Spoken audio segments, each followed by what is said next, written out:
to the No Practice Podcast, where we cover the only sport in the world where there is no practice.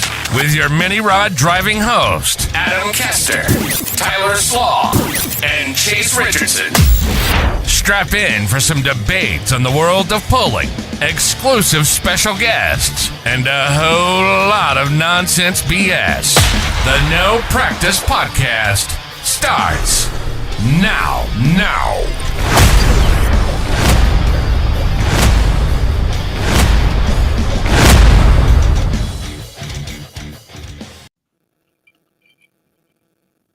April 10th, episode 14 of the No Practice Podcast. I am your host, Adam Kester, with my buddies Chase Richardson and Tyler Slaw. How you guys doing tonight?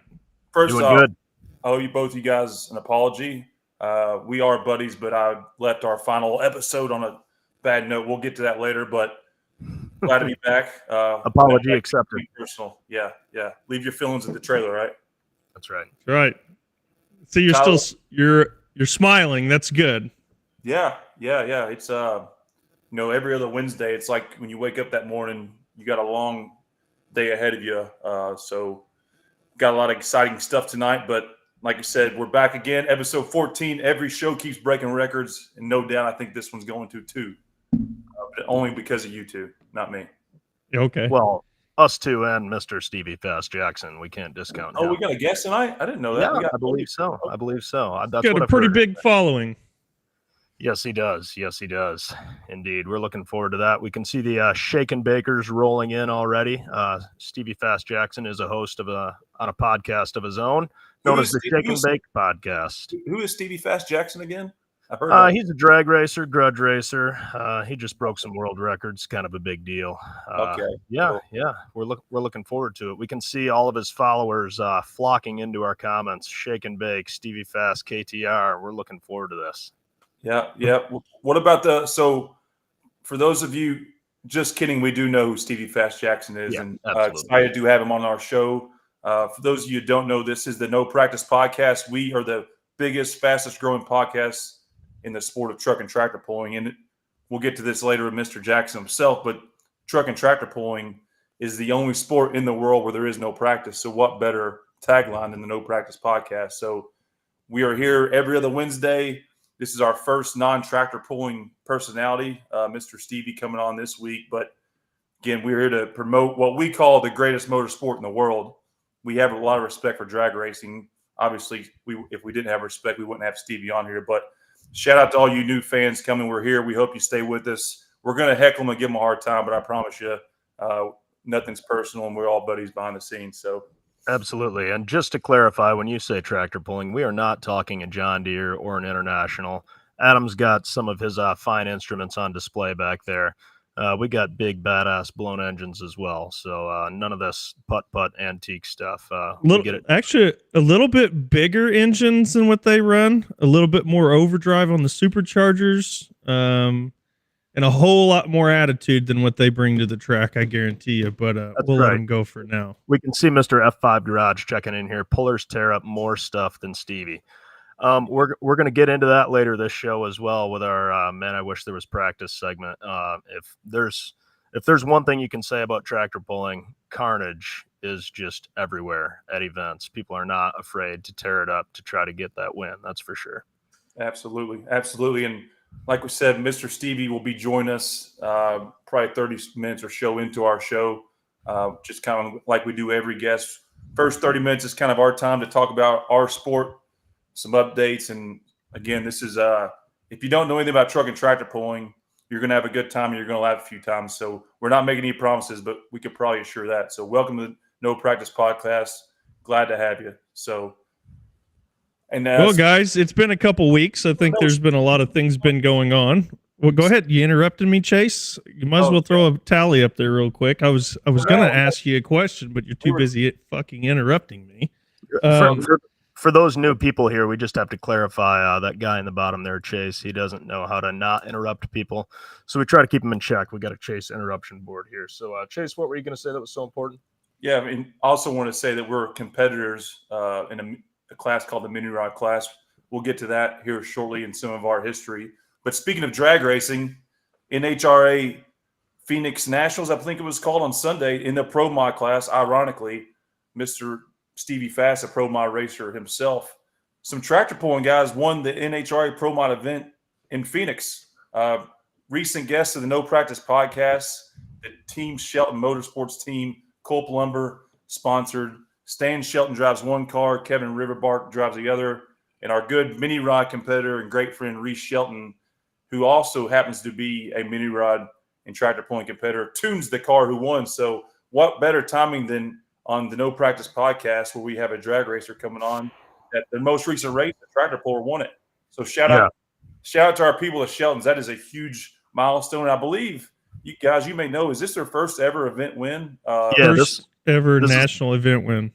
First Wally for Team Shelton for sure. And like you say, to be won while being tuned by fellow mini rod driver Reese Shelton is just awesome. So hats off to those guys and what they do. We love having them over in the pulling world, and we love watching them over in the Nahara world as well in NHRA. So that's pretty cool to see. Shout out to our pretty friends. Awesome. Pretty awesome, man. I mean, obviously, they're all a classy bunch. It was only a matter of time before it happened. So congratulations to those guys, and I'm sure it will not be their last.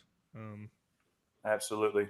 Damn good racers. I think they're running. They're going more drag racing than me rod pulling because I think they said it's easier. Maybe I'm not going to put them on the spot by saying that, but we'll get more to that with Mr. Stevie later. But shout out to our friends. Episode 3 special guest at Shelton's. Very proud of you, peeps. Absolutely. Yep. So what you guys been up to? Oh well, I mean, I wanted to just ask Chase. It's been 2 whole weeks, so surely this demon is out of your belly. Give us a little recap on your little 1 chip challenge, because I think the only thing that you said to us was "fuck you guys" and "I'm never betting you again," and it was pretty. You called us horrible things, Chase. For those people tuning in right now that didn't see that show, basically we had an event indoors in Louisville, Kentucky. That was the first event that us 3 were pulling at together since we started this show. And I threw it out there for the 3 of us as a bit of a challenge. Whoever did the worst out of the 3 of us would have to eat the Pocky 1 chip challenge. And what that is just a simple tortilla chip, but it is covered with like Carolina Reaper seasoning. And they basically took it off the shelves because people were getting sick. One person even died. And our beloved Mr. Chase Richardson did the worst out of us 3. So on our last show, we ended it with him consuming that chip. Chase, how were your bowels?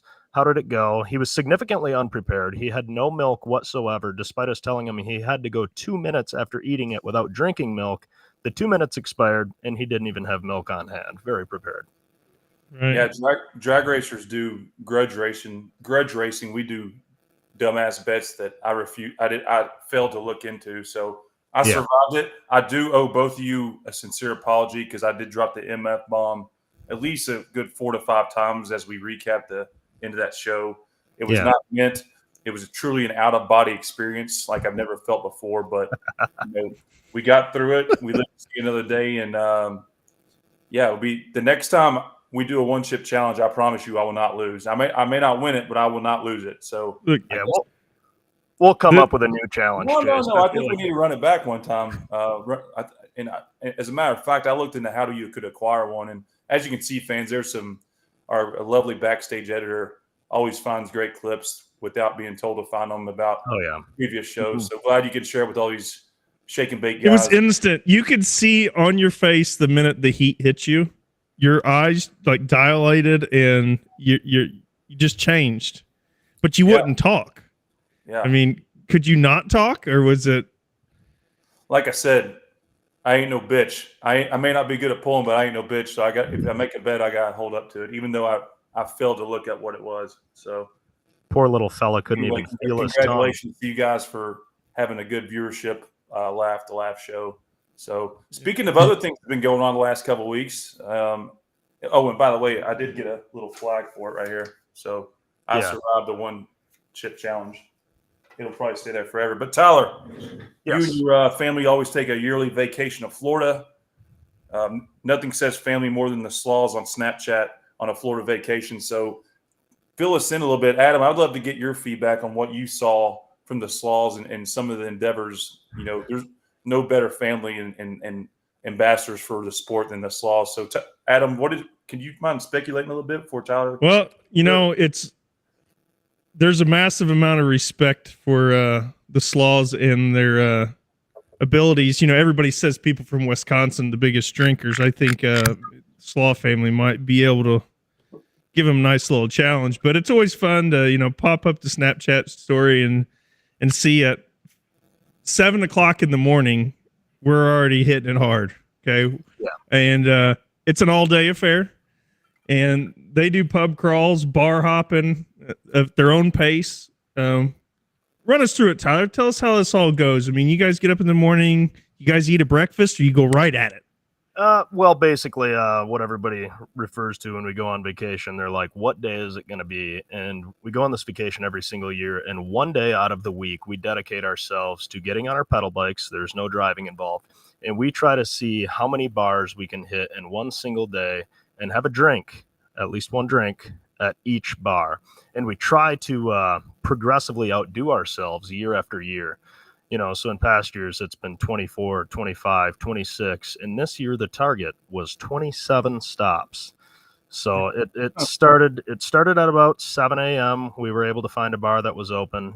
We ended up doing some shots at about 9 a.m. to get things started. And there is quite a few bars on Anna Marie Island. And thankfully, by the end of the day, me, my father, and my sister's new fiance, Kyle.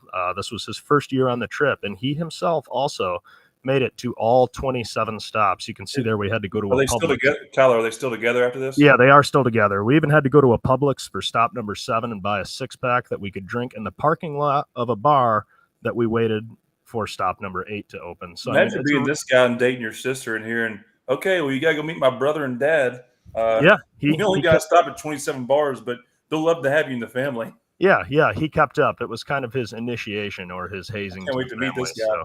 So hazing of the family, does this mean that you get to pick some of the drinks for him? Because you guys, obviously, if you're looking on the video feed here, you can see that it might be a beer, it could be whatever.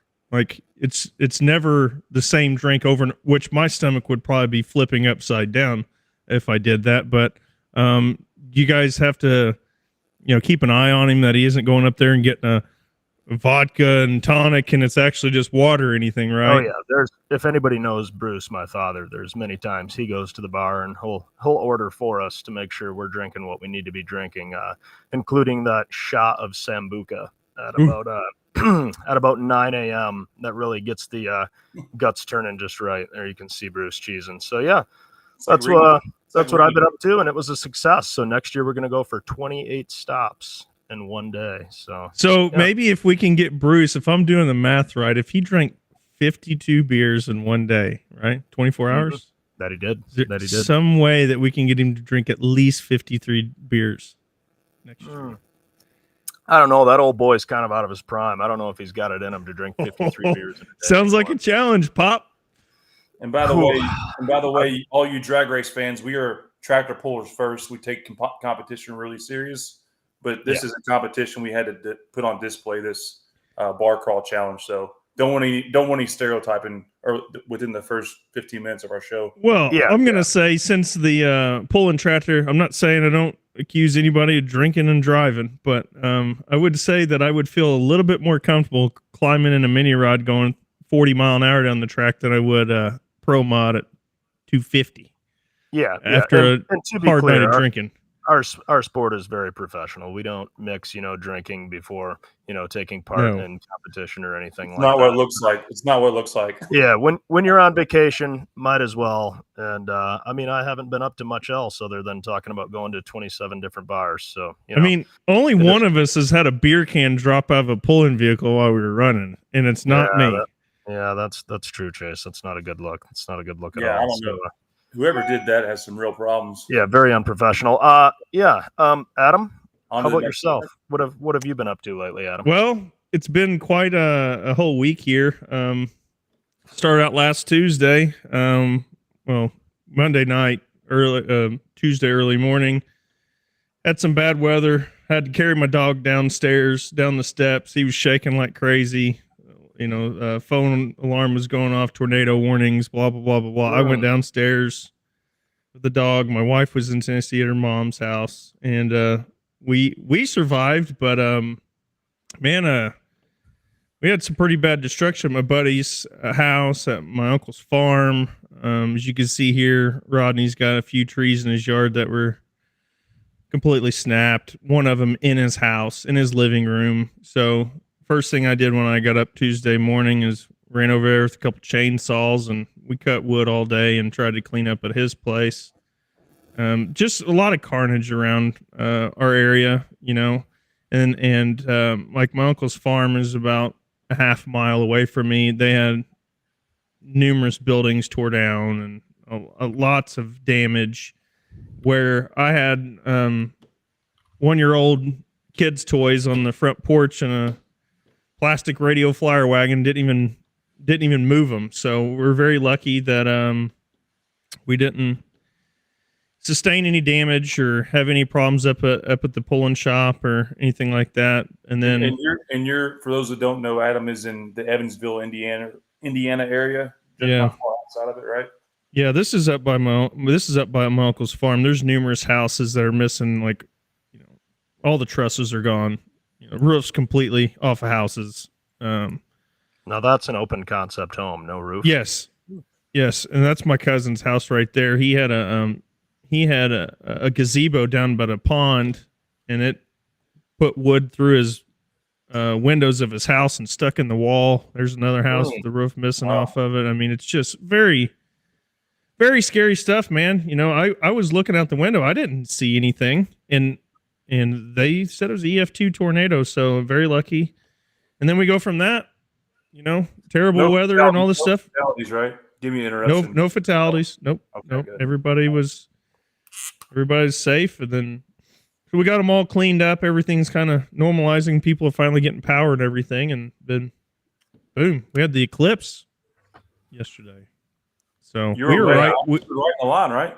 Yeah, we were right in the perfect path, and I don't know, maybe I put a little Facebook stuff out there. I just ran home and spent 15 minutes with my wife, outside. My son really, it was really neat because I wouldn't notice that I didn't think that he would notice anything, but he even saw it and was pointing up at the sun and everything. So it was really neat to even see him seeing how odd it is. But I don't know Chase, you're in Kentucky. Did you get a good sight of the eclipse? Just looked like a cloudy day from my seat, brother. Oh, really? Yeah. But I think you got to be right in the line of it, from what I understand, because there was one that actually came right through Kentucky, right in through our territory in 2017, I believe it was, where it was totally blacked out. So yeah, if you haven't, luckily for us, both eclipses have crossed basically from right through the southern Indiana. Yeah, they were all freaking out. Oh, there's going to be traffic everywhere, and there wasn't. If somebody travels for an eclipse, you need better hobbies. I mean, yeah. I'll be honest. I stepped outside for about 30 seconds and threw on a welding helmet and took a look at it. Severely underwhelming for all the hype that was around it, I thought. Well, what's really neat is if you are in the totality area of it, where it is really neat for about 10 minutes because it's really getting dark. And then once it goes dark, it's almost like you're wearing sunglasses at first. At best, it's basically like a sunset in the middle of the day. Right. Yeah. Temperature drop. Wow. It was pretty neat. I have to say it was pretty neat to experience it. Bob was here from California, which he lives here now, but he's never really seen a full blown eclipse like that. He thought it was really neat. I opened up the shop doors for him, and I called him. He's like, "Oh, I'm working on a machine." I was like, "You better get your ass outside, or you're gonna miss it." And pretty neat to see. He could just go outside for the sunset a few hours later, and it'd be basically get the same thing. I agree, man. I mean, I think people, and this ain't no offense. I mean, I get it. People need breaks and whatnot. I think it's a little outrageous to take a whole weekend off, and then Monday you got to take all day Monday off. Yeah. So if you took the whole day off for the eclipse, you need. I mean, people are going to bash me and say that I used a whole day vacation to go to 27 bars. But no matter how pathetic your life may be, going to 27 bars is still better than taking a whole day off of work. Agree. Whole day off.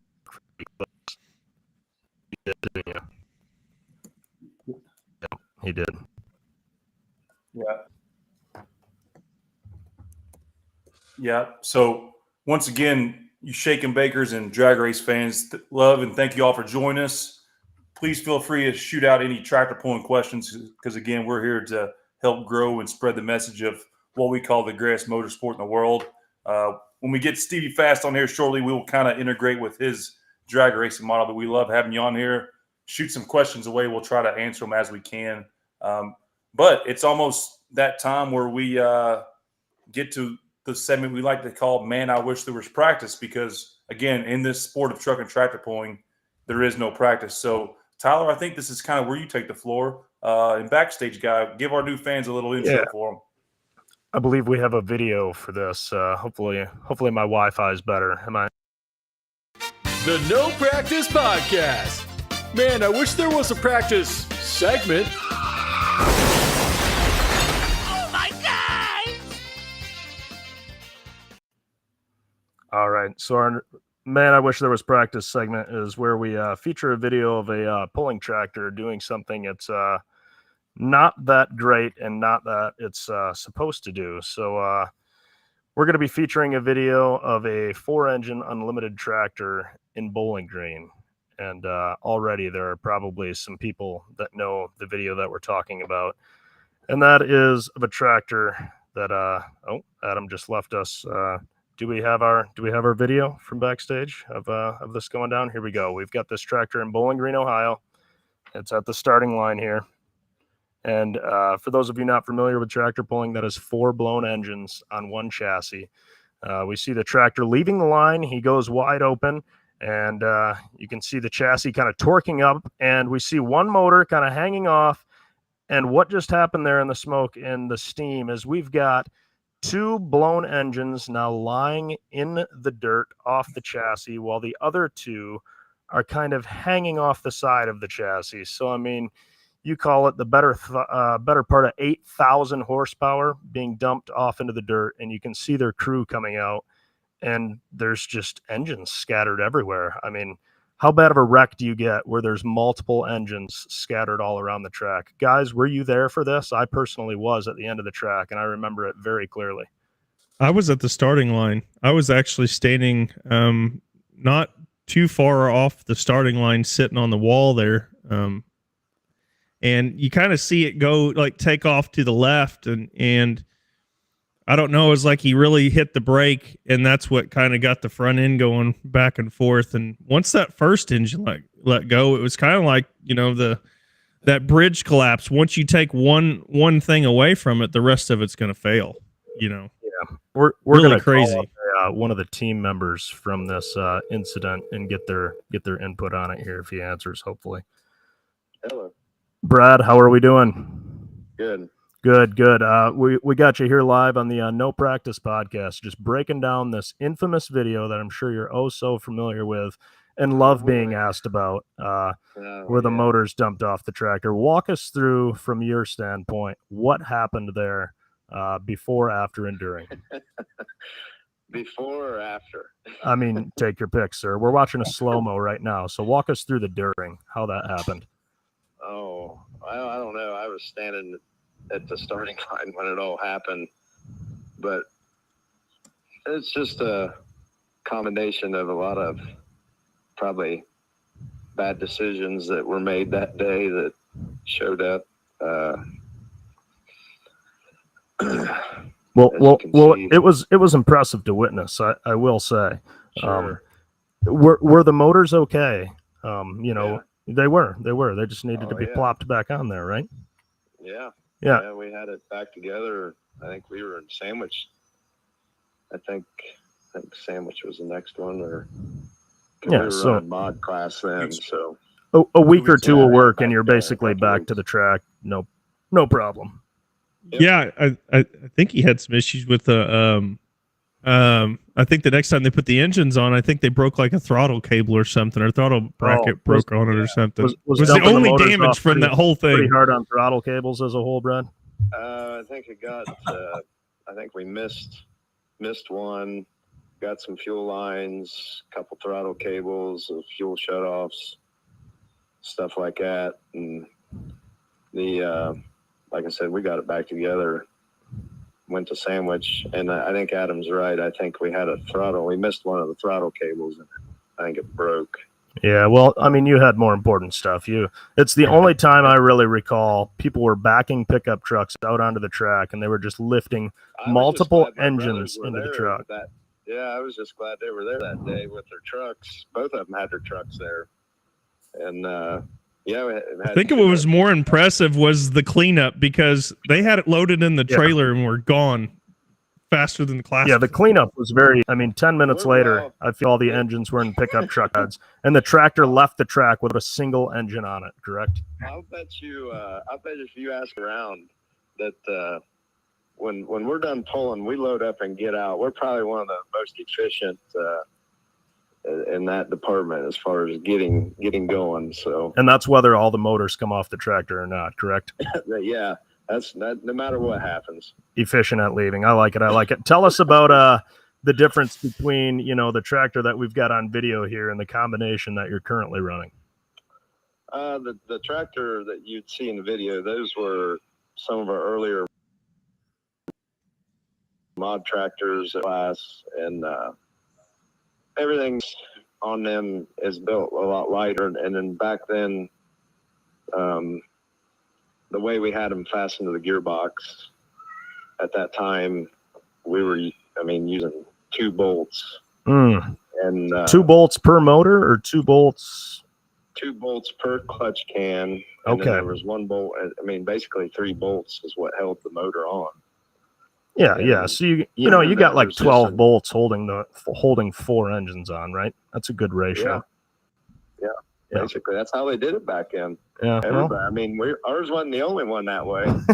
Well, I'll say it worked until it didn't, and now you've got put some badass screw blowers on. Tell us about the bolt to engine ratio now that you got rid of the roots chargers and went to screws. Oh, well, we use 4 bolts that hold 4 bolts that are actually holding the clutch cans bolted straight to the gearbox. So it, 2 more bolts. Yeah, 2 more bolts. So. That's a pretty significant increase on the ratio, though. That's like a sure they're grade 8 too. Increase, so. Well, in all fairness, there was that tractor kind of goes from one side to the other very violently, and I think the chassis was going one way and the motors were still going the other way, and some bolts broke is actually what happened, and that's when things come loose. So, well, we're glad to hear that you've increased the bolt per engine ratio on your tractor. That's good to hear. We did that right after that too. Yeah, so. I'll bet. I think I would have too. I think we added 1 more. 1 more? Yeah, you went from 2 to 3 to hold the clutch can to the gearbox. In on that deal. So yeah, well, I'm glad that it's working out for you. We haven't seen you dump those screw blown engines out onto the track yet. So that was like 10 years ago. So yeah. Unfortunately, you're trying to outlive this moment, aren't you? You pay for your education, and we learn more from failure than we do from not failing. So. Yeah, I can say the same about some other things. So, well, I'll tell you what, it made for a heck of a moment, and every now and then it's fun to call back on that and feature it. And we know it's a fan favorite that went viral around social media for sure when it happened. So, well, and it's just not me, and us. Dad was actually the one running that day. Yeah, that was his deal, and we had a set of tires that we bought new that year, and for whatever reason, every time we put them on, the tractor got upset, and he was bound and determined to make them work. And it's like, well, we can get in that class and put some more weight on and add a little more power. And it didn't none of it liked it. So well, one thing we can appreciate is we can tell these drag racers, no matter how bad of a wreck they've had, they've never dumped multiple engines out onto the track at once. So that's something us tractor pullers got over them that they can't ever take from us. yeah, that's true. Yeah, and it doesn't matter what class in tractor pulling, eventually something is going to happen. Maybe not that severe, but to everybody at some point. Yep, it's not if, but when. It's just, it's, yeah. So. Well, all right. Well, hey, thanks for taking the time to recap that wonderful memory of yours and letting us share in that. I remember I told you I was trying to forget about it when you texted me. Yeah, we swindled you into sharing it with us, though. So Sure. Much appreciated. All right. All right. Thank you, sir. See you guys. See ya. Bye. See you, Brad. Yeah, he's awesome, man. Those guys have really I think they own probably I don't know. I should have asked him when he was on there. I think they probably own like 15 or 16 MBR engines now. So they're definitely really good customers of ours. I think they're building I think they're building another tractor here coming up. So very tough competitors. The 4 screw blown, they have 8 screw blown engines on 2 tractors. So and probably was arguably the best runners in the unlimited class last year, which, again, the unlimited class is the most powerful horsepower class in all of motorsports. Yes, that does include fuel cars. I know they're running just 1 engine, but if you ever was at one of these events and in front of a 4-engine or 5-engine unlimited, it has the same rattle as a fuel car going down the track. So those guys are going to have big things in store this summer. And thanks to Brad for coming on. Again, we're getting ready to bring the guy that a lot of you came here to see, Mr. Stevie Fast Jackson, onto the show. We do have some questions from you Shakin' Bakers and drag race fans that we'll be happy to answer regarding tractor pulling and the fact that it is the greatest motorsport in the world. We'll get to all that as we dive through the show. But I think it's probably that time at this point, gentlemen. Mr. Shake and Bake himself, Mr. Stevie Fast, he didn't stand us up. He showed up. He's backstage. Episode 14 of the No Practice Podcast. Glad to have Mr. Jackson himself here on the show, the No Practice Podcast. Stevie, how are you, buddy? How's it going, guys? Good to see you. Yep. Stevie, do you know why this is called a No Practice Podcast? It's probably like grudge racing for tractor pulling, I would imagine. It's so like a show up and put the cheese out there and just see what happens. That's the way we are every week, baby.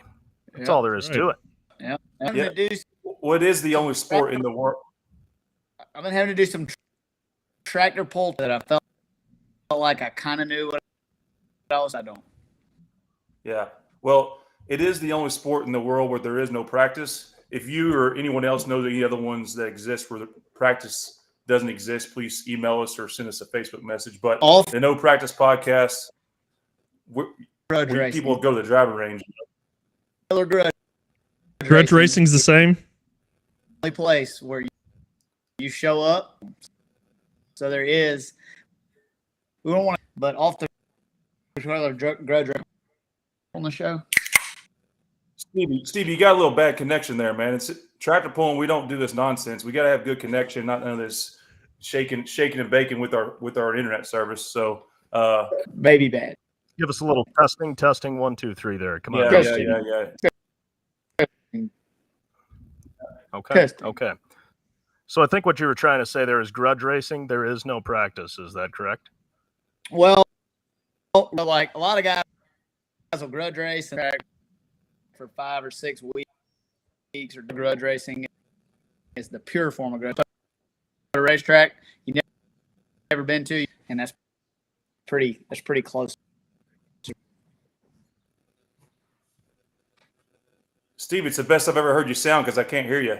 In and out. We can hear you like half the time. So yeah, we can hear you like half the time. It's cutting in and out. I don't know. There's some of your haters may be tuning in, but record numbers right now. Hold on. Yeah, you're right. Log back in. Yeah, great intro. Yeah. You're the guy everybody's here to see, so we got to be. Everybody's here to see him. He puts on his own podcast, I think. So, all right. Use Google I'll be Chrome. right back.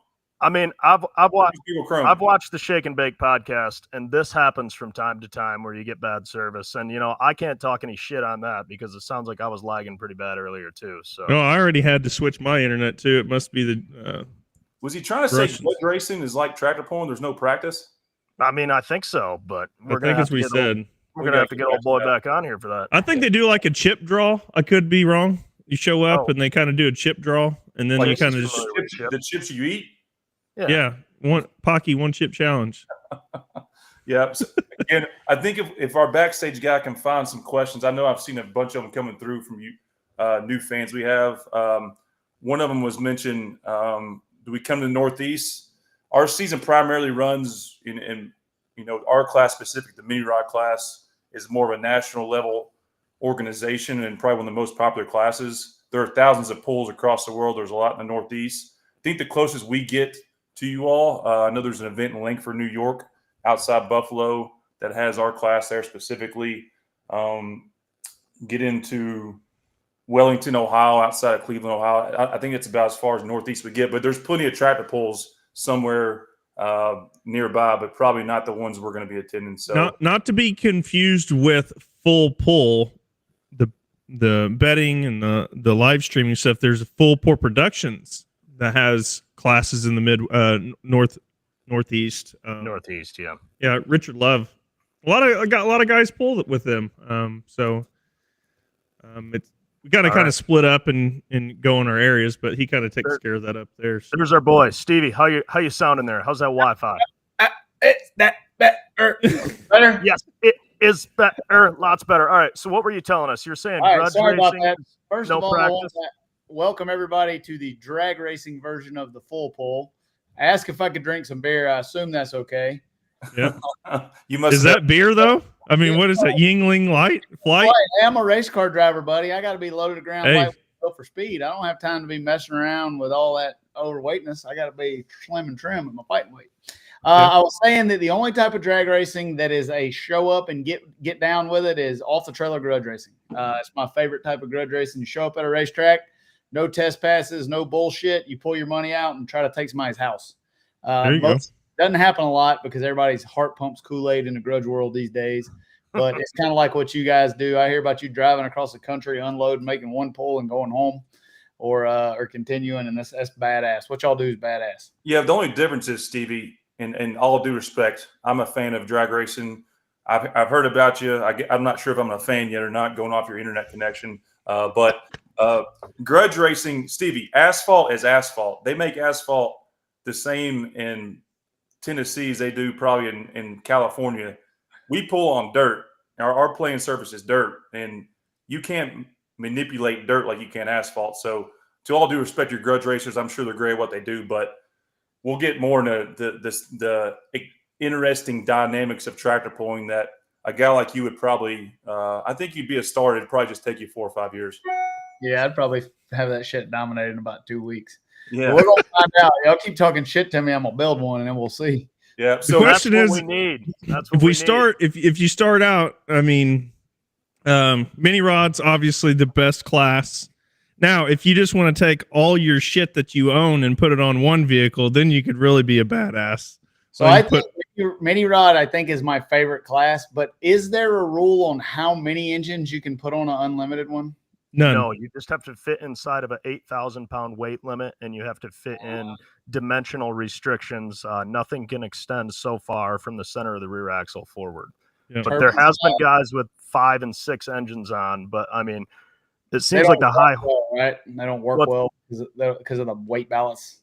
Honestly, the highest horsepower combinations, I feel like, are guys running 4 motors with screw blowers on there, because the guys with 6 engines, I mean, they were big block Chevys, but I mean, you get 4 badass motors with screw blowers on there. That's pretty hard to mess with. What about a turbine? Can you run turbine engines? You can, but the screws wax them, man. Yeah, really turbines don't hang. Too much. Yeah, that's usually when people get up to go take a piss and get a beers when them things run. Yeah, wait a minute. So you talk shit about turbo, pro mod cars, but now you're bringing up turbines for tractor pulling. I feel like turbines are kind of like the turbo world. Yeah, turbines and tractor pulling are like the homosexual turbos in drag racing. So they are the turbos of the tractor pulling world. Okay, that's but when you go into different sports like aviation, turbines are like the shit, and piston engines are the turbos of the drag racing world. So it's an elusive, ever-moving target. yeah, Right. it is strange how that works. Every class has scrubs, and drag racing is turbo cars over there. Tractor pulling is obviously turbines. Well, and there was a time in probably the mid 2000s was the last time, I say 2000, around 05, 06, when turbines were badass. But again, in our sport, as technology with the vehicles change, the sleds that you're pulling change too. And as these sleds have, became developed more where they had to stop you because eventually you make more power, they got to figure out to stop you more. Right. The newer style sleds are not very conducive to turbine pulling. And I think that's really end result of kind of how they're kind of just a dying breed, so to speak. The horsepower is a horsepower, but again, it don't take the most horsepower to win in tractor pulling all the time. It takes a total package. That, and there's zero maintenance on those engines. You see these guys, they'll show up out here and they'll pull their tractor over to the water spigot and they'll get the hose out and they'll run some soapy water through it. We're all here adjusting valves and shit and changing oil. They're just running Dawn dish soap through the turbines, and that's their maintenance. Well, like Chase says, though, the turbines haven't been super competitive since like 2005, 2006. Stevie, how much more power are us guys with blown Hemis making compared to 2005, 2006? And the turbines haven't advanced shit. Well, they can't. A turbine engine was built in the 1930s or something, and it's kind of limited, right? Our 2005 blown alcohol Hemis made about 2,800 horsepower with a C rotor at 128 over, and now we make well over 4,000. So we've had a lot of development in the blown alcohol world since then. It's not even close. Yeah, but also, Stevie, and we wanted to get, obviously the questions are unlimited. We want to pick your brain, hear about what, Stevie Jackson is. I know you have your own podcast at Shake and Bake Podcast, but we also want to just take a little deeper dive into who you are. But also, another thing about tractor pulling, everything's mechanical. You basically get a good IT person, a computer, you can be a badass drag racer in 24 hours, right? Yeah, the thing about drag racing that is bad about our sport today is there aren't a lot of purist drag racers anymore. If you take all the bullshit bells and whistles that all these guys use and cheat with away and make them mechanically run the car, there's about 4 of us or 5 of us on the planet that can do it. Are you one of them? Yes. Okay. I can build your engine, assemble your transmission, build your third member, weld your chassis together, put your car together, wire it, load it, drive the truck to the track, and go unload it, tune it, drive it, and kick your ass with it. And there's not a lot of people that can do that. So I do love that part about tractor pulling. I was talking to Chuck Ford today about it. I like that it's very pure. It's still a pure sport. Y'all have managed to keep a lot of the weasels out that bring in bells and whistles that ruin it. Y'all need to keep all that stuff out of there. Maybe I'm not going to throw any shots or anything here, but there was a particular Pro Charge tractor that came out a couple years ago that had the smartest guys in the world tuning it, and they couldn't get the son of a bitch past 250 feet. He's and talking that's about not a stab at them, but it's a mechanical fuel system, and there's just things you have to learn Let's cut the shit here, Stevie. He's talking about the Pro Line tuned mini rod from the Galat team, and they couldn't get her to run. Yeah, if that thing don't have an engine curve or a fluid dump on a 400, they're not going to be able to help you. And I don't think most tractors have a 400.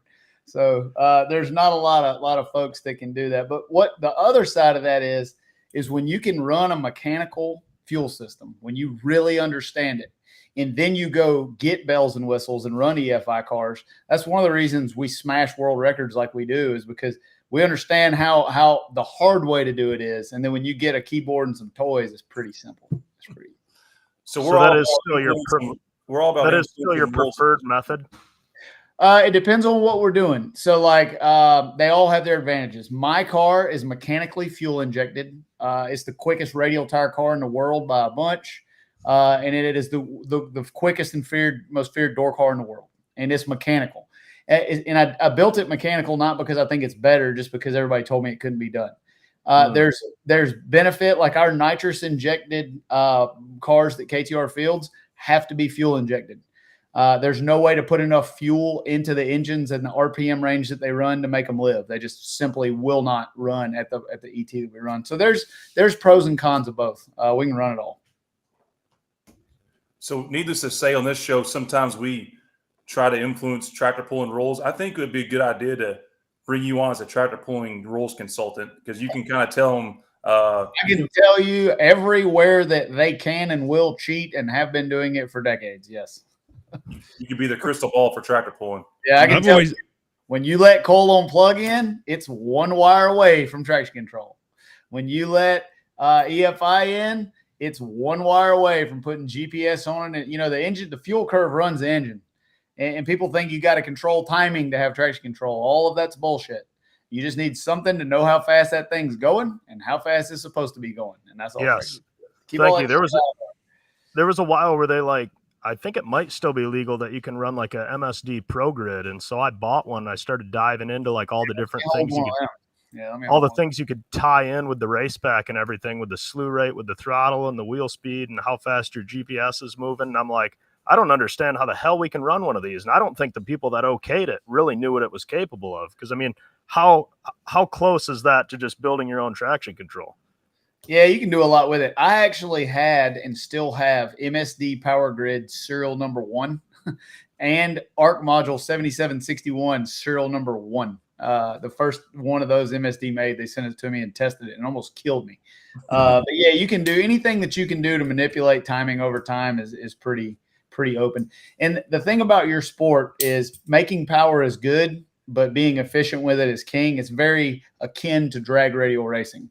Now, we get a perfectly manicured track, so it's not apples to apples, but you still, at all times during the run, have more power than you can use. So the guys that dominate know how to make the car work.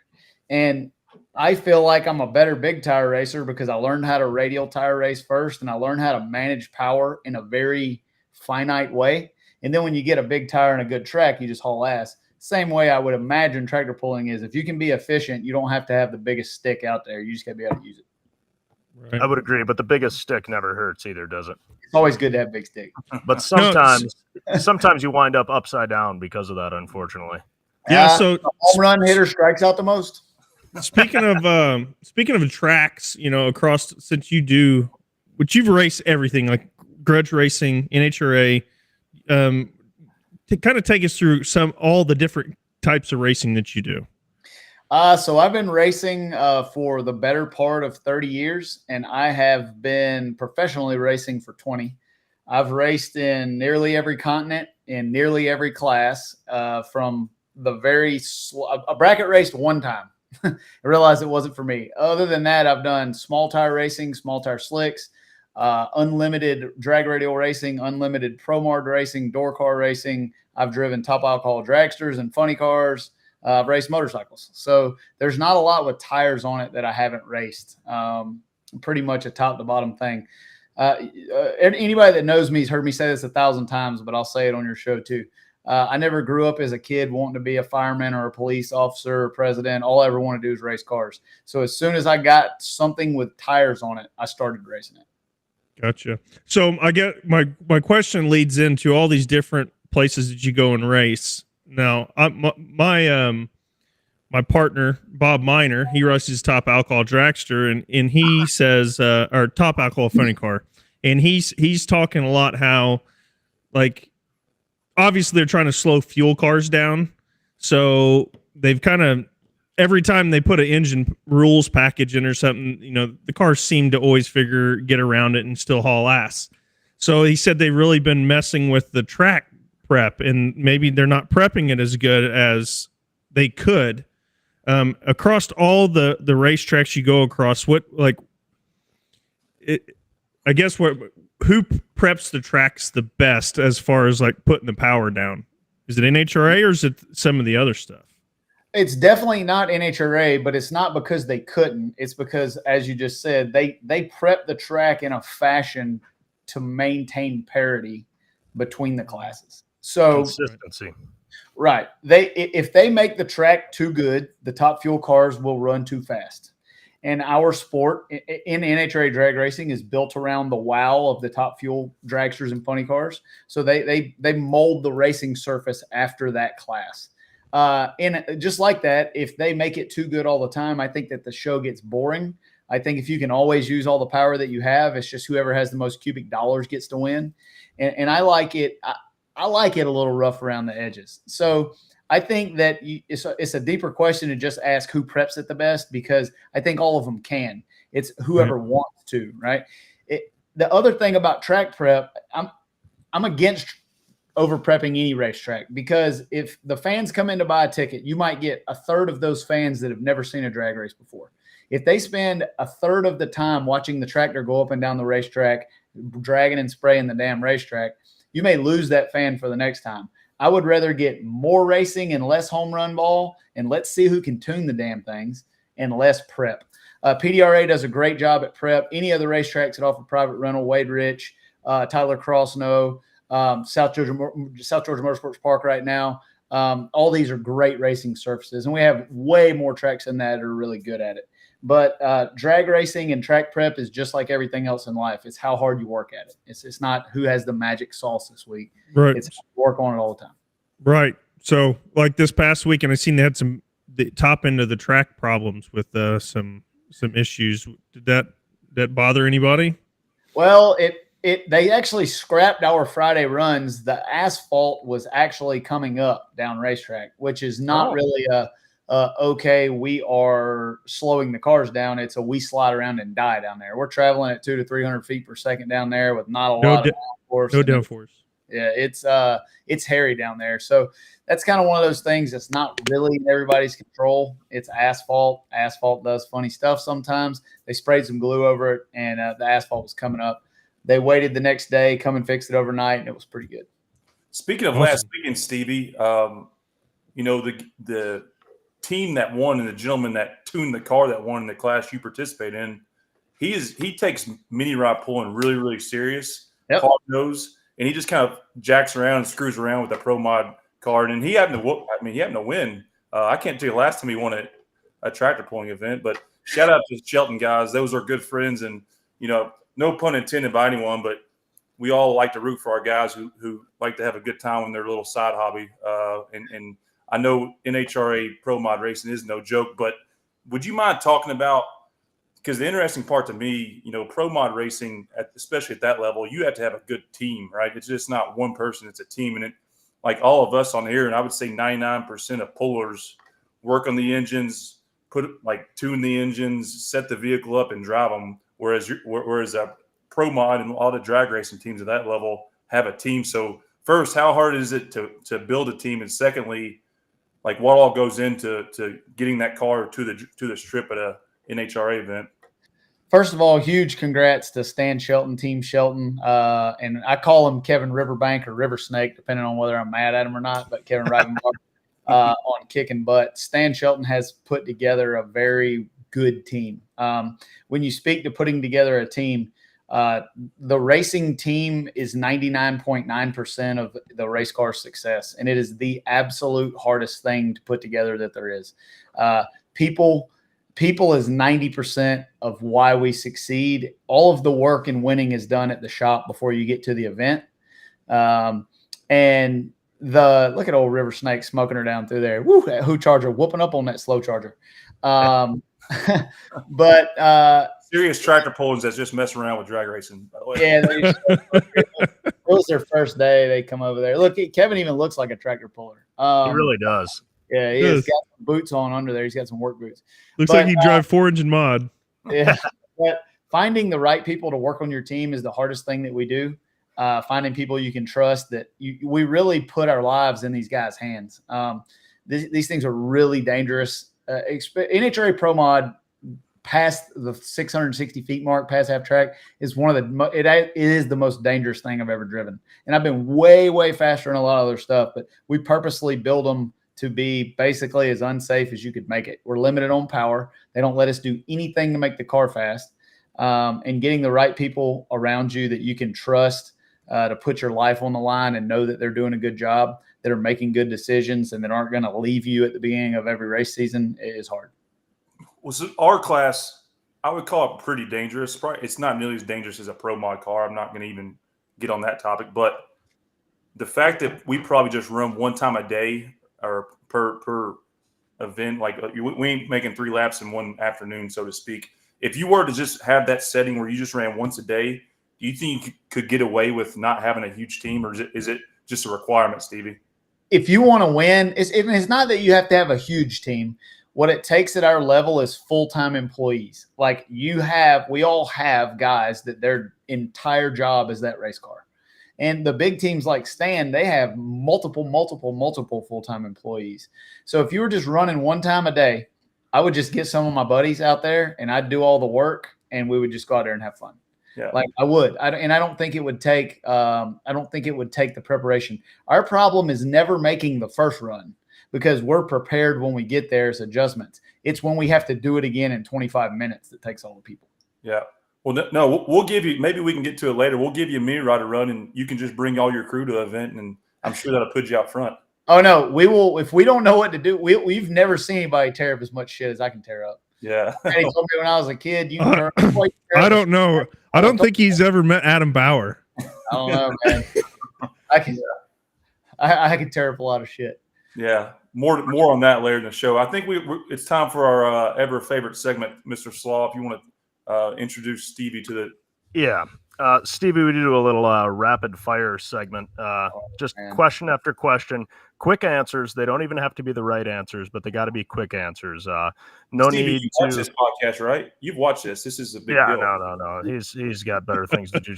Come on now. Most of the time when you guys are drinking beer and having a podcast, I am honing a block or building an engine or fixing some shit that I've Hey, dude, that's what I do for a living. They interrupt me when I'm working. I work around the clock. That's what we do when you're doing your podcast too, Stevie. But I will tell you that NHRA, because of situations like this, will not give me a live interview without a 15-second time delay because I said some bad stuff on national TV and got the SEC involved at a race in Vegas. So be careful with the rapid fire questions. So you're the Pat McAfee of ESPN, basically. You got a filter on there. It was about some turbo cars and stuff. Well, hang on. Yeah, we can't just ignore that. What the hell did you say? I offended some people about some levels of sexuality and their choice to run a turbocharged racing vehicle. You know, And, Stevie, I think did not know we were live on TV at the time, but I didn't care, and that got us in trouble. Was that Rick Snavely a few years ago, the Turbos Direct team there at Indy that won? No, that was not them. Whole different. Not them? Okay. All right. Well, moving on into the rapid fire. I won this race, and I just wanted to tell them about it. I like it. We're not going to ask you anything about that. So FCC wise, this is going to be pretty safe. We're clean. So all right, rapid fire, quick answers, baby. Here we go. What do you daily drive every day? F-250 Platinum. Could you beat Cletus McFarland in a hot dog eating contest? First one to 10 dogs down. No. First car that you ever got lucky in? A 88 Camaro. Would you rather fight 30 beavers at once or a single bear-sized beaver? Single bear-sized beaver. Favorite gun that you own? My S&W 500. Did you ever toilet paper or egg a house, and did you get caught? Yes and yes. Which one of your podcast co-hosts could you easier beat in a game of ping pong, Lyle Burnett or Courtney? Courtney, for sure. Grape or strawberry jelly? Only strawberry. Good choice. First car that you've ever owned, how much did you pay for it, and do you still have it? $300, and I totaled it out, so no. If drag racing didn't exist, what would you be doing for a living? Flying airplanes. Hypothetically, could you take John Force and Brittany Force in a 2-on-1 MMA cage match? Yes. Who could cook a better batch of fajitas, Hank Jackson or Stan Shelton? Hank Jackson. What form of racing makes you roll your eyes the most? Street outlaws, the Sesame Street boys, as you call them, or index classes in drag racing where you get the DQ if you go too fast? Definitely street outlaws. Way more homosexual. There you go. That's a great way to end it. All right. There you go. Yeah, round of applause. You're all going to throw some hard ones at me. No, it's pretty soft. I mean, I didn't want to go too hard at you. Yeah. We don't want to offend you. We don't know you as well as we know the tractor pulling guys, where we can literally throw out shots about, two racers against each other who would beat each other up. I mean, we've had some pretty epic answers. Chase told me if I went too hard on you, you'd probably just leave and you wouldn't come back on. So. Nah, I got thick skin, strong shoulders, and a weak mind, so I'm good to go. All right. I like Stevie, it. Well done. In drag racing as a whole, obviously, turn TV on Sundays, you can see the national classes of NHRA.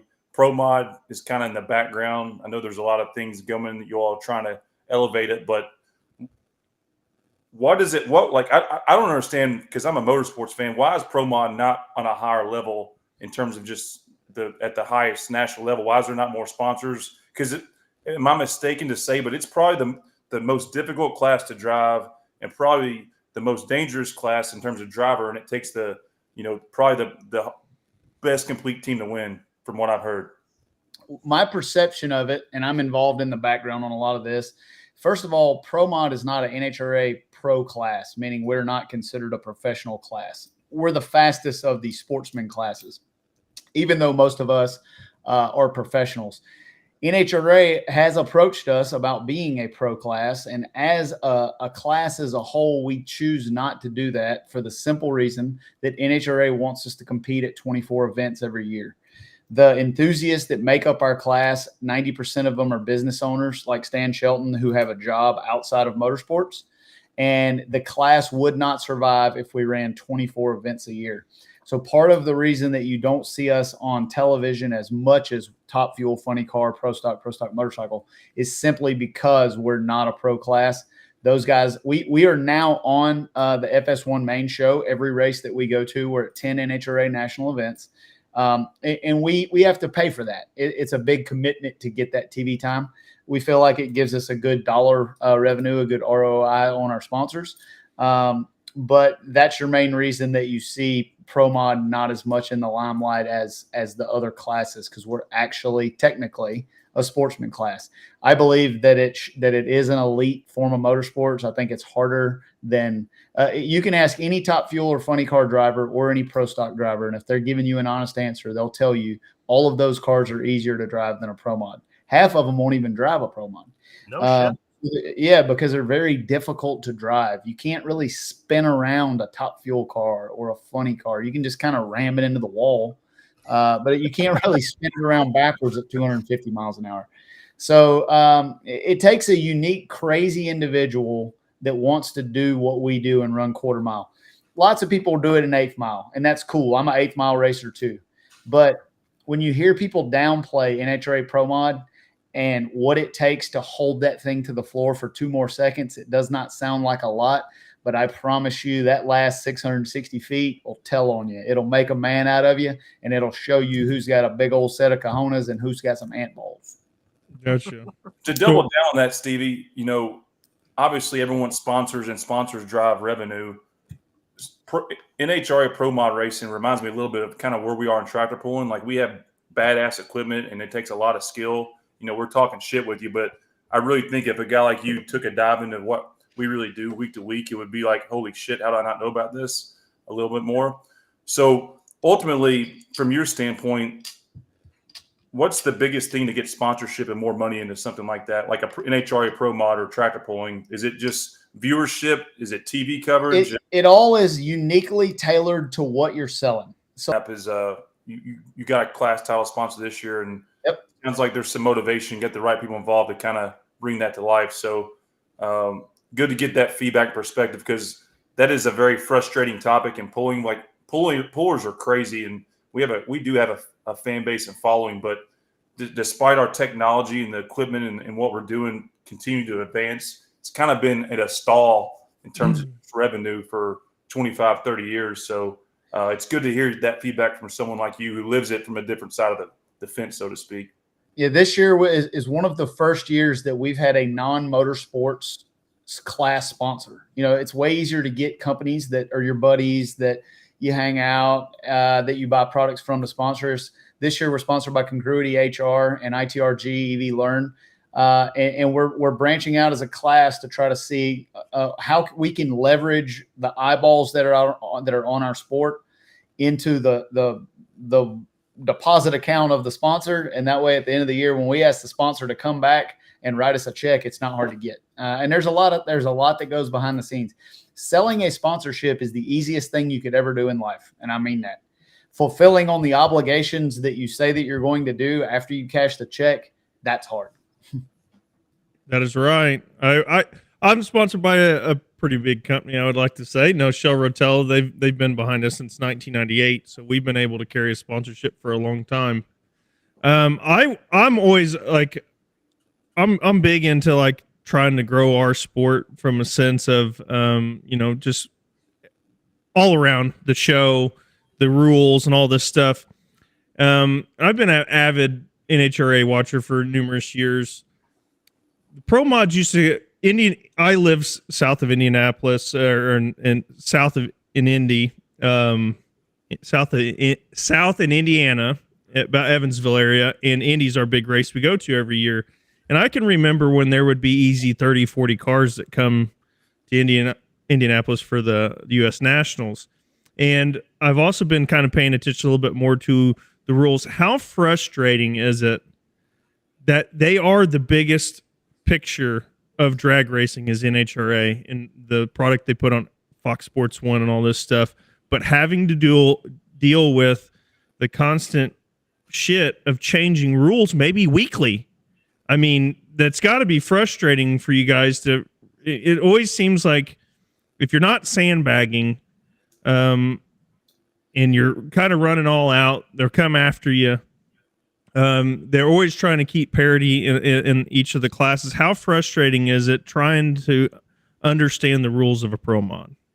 It's the hardest thing that I do. And the reason that I do that is I don't just race cars. I run a motorsports company.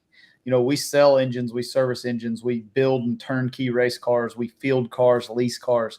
It's the hardest thing I do is staying on top of the rule changes, because it's kind of like life and politics now. The harder you work, the more you get penalized. The rules are made around the hot dog eaters. That's what I call them. They like to sit around their race and they like to eat a hot dog and run up front and stuff. And they wrote a lot of money and spent a lot of money at the parts store, and they got the good engines. And they bought all these bullshit parts, and they get to come out there and they want the rule package legislated around that amount of effort. But when you take somebody like me, somebody like Chuck Ford, somebody that comes out there that really puts their heart and soul into a program, we're equaled up to the store-bought racing teams. And that's what I call them. Those are store-bought hot dog eating racing teams over there. And that's good. I'm all for eating a hot dog. I think that everybody that wants to eat a hot dog should eat a hot dog. But hot dog eaters qualify 10th, 12th, and 9th, not number 1. So it's frustrating to work really hard only to get slapped around. Now, in the past, there have been a lot of really knee-jerk rules reactions that have hurt the sport. I do think where we're at now, they've realized that they don't know anything about our cars. And it's hurt the class. Like, there used to be numerous cars showing up, and now they're down. Well, one reason they're down is because it's so competitive. So anytime it's easier to win, you will have more people that try to do it. As soon as they come to do it and realize the amount of effort and money that it takes to win, it will always hurt car count. Innovation and change kills car count, period. That's why I'm talking about keep all the government kills car count. Right. Keep all the electronic bullshit out of your tractors, because the more bullshit you have in there, the more people have to adapt and spend money to do it. So, but with our technical department now, they are much more open-minded on asking for help, as far as if there's something they don't know about it, they just don't legislate it out. And it's better than it's ever been. Is it hard? Yes. Does it suck when you're just working hard and making a good run and they hit you? Yes. My LDR car set the world record at the last race we went to in mine shaft conditions that were completely beneficial to that combination by less than 100th, and got 25 pounds today. So I'm like, yeah, thanks for playing, boy. I'm glad we spent $100,000 in the off season to make that extra 20 horsepower. So it is hard, but it's part of this nature of the beast. Hey, Stevie, we got hot dog eaters in tractor pulling too. All sports have hot dog eaters. We don't call them that. We just call them a name of a political party, but we don't get into that.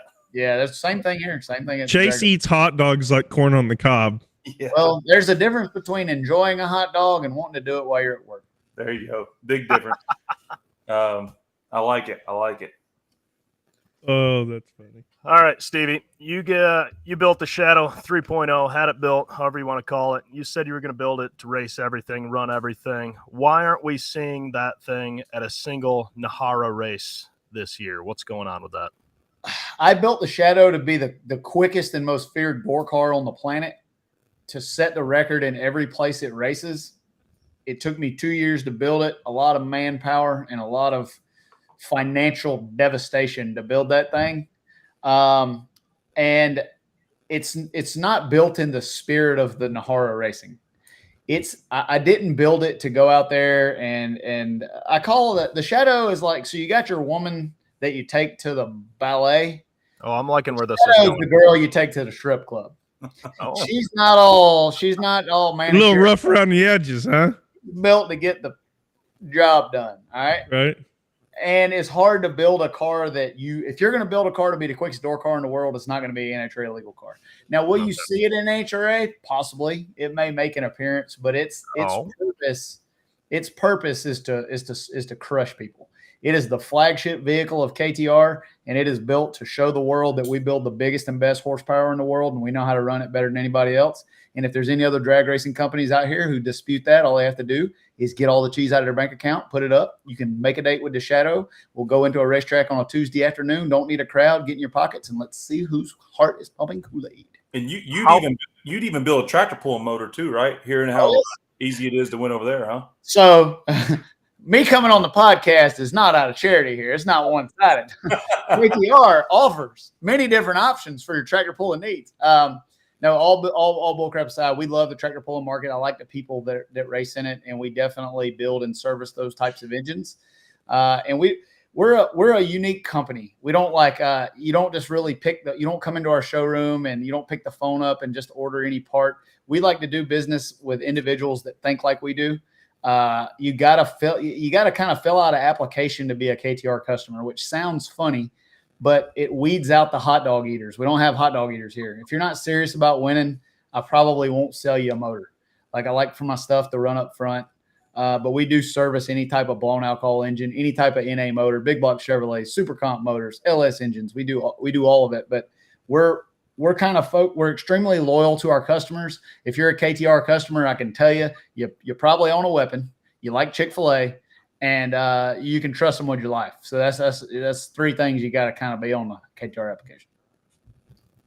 It's a hell of an application. I like that.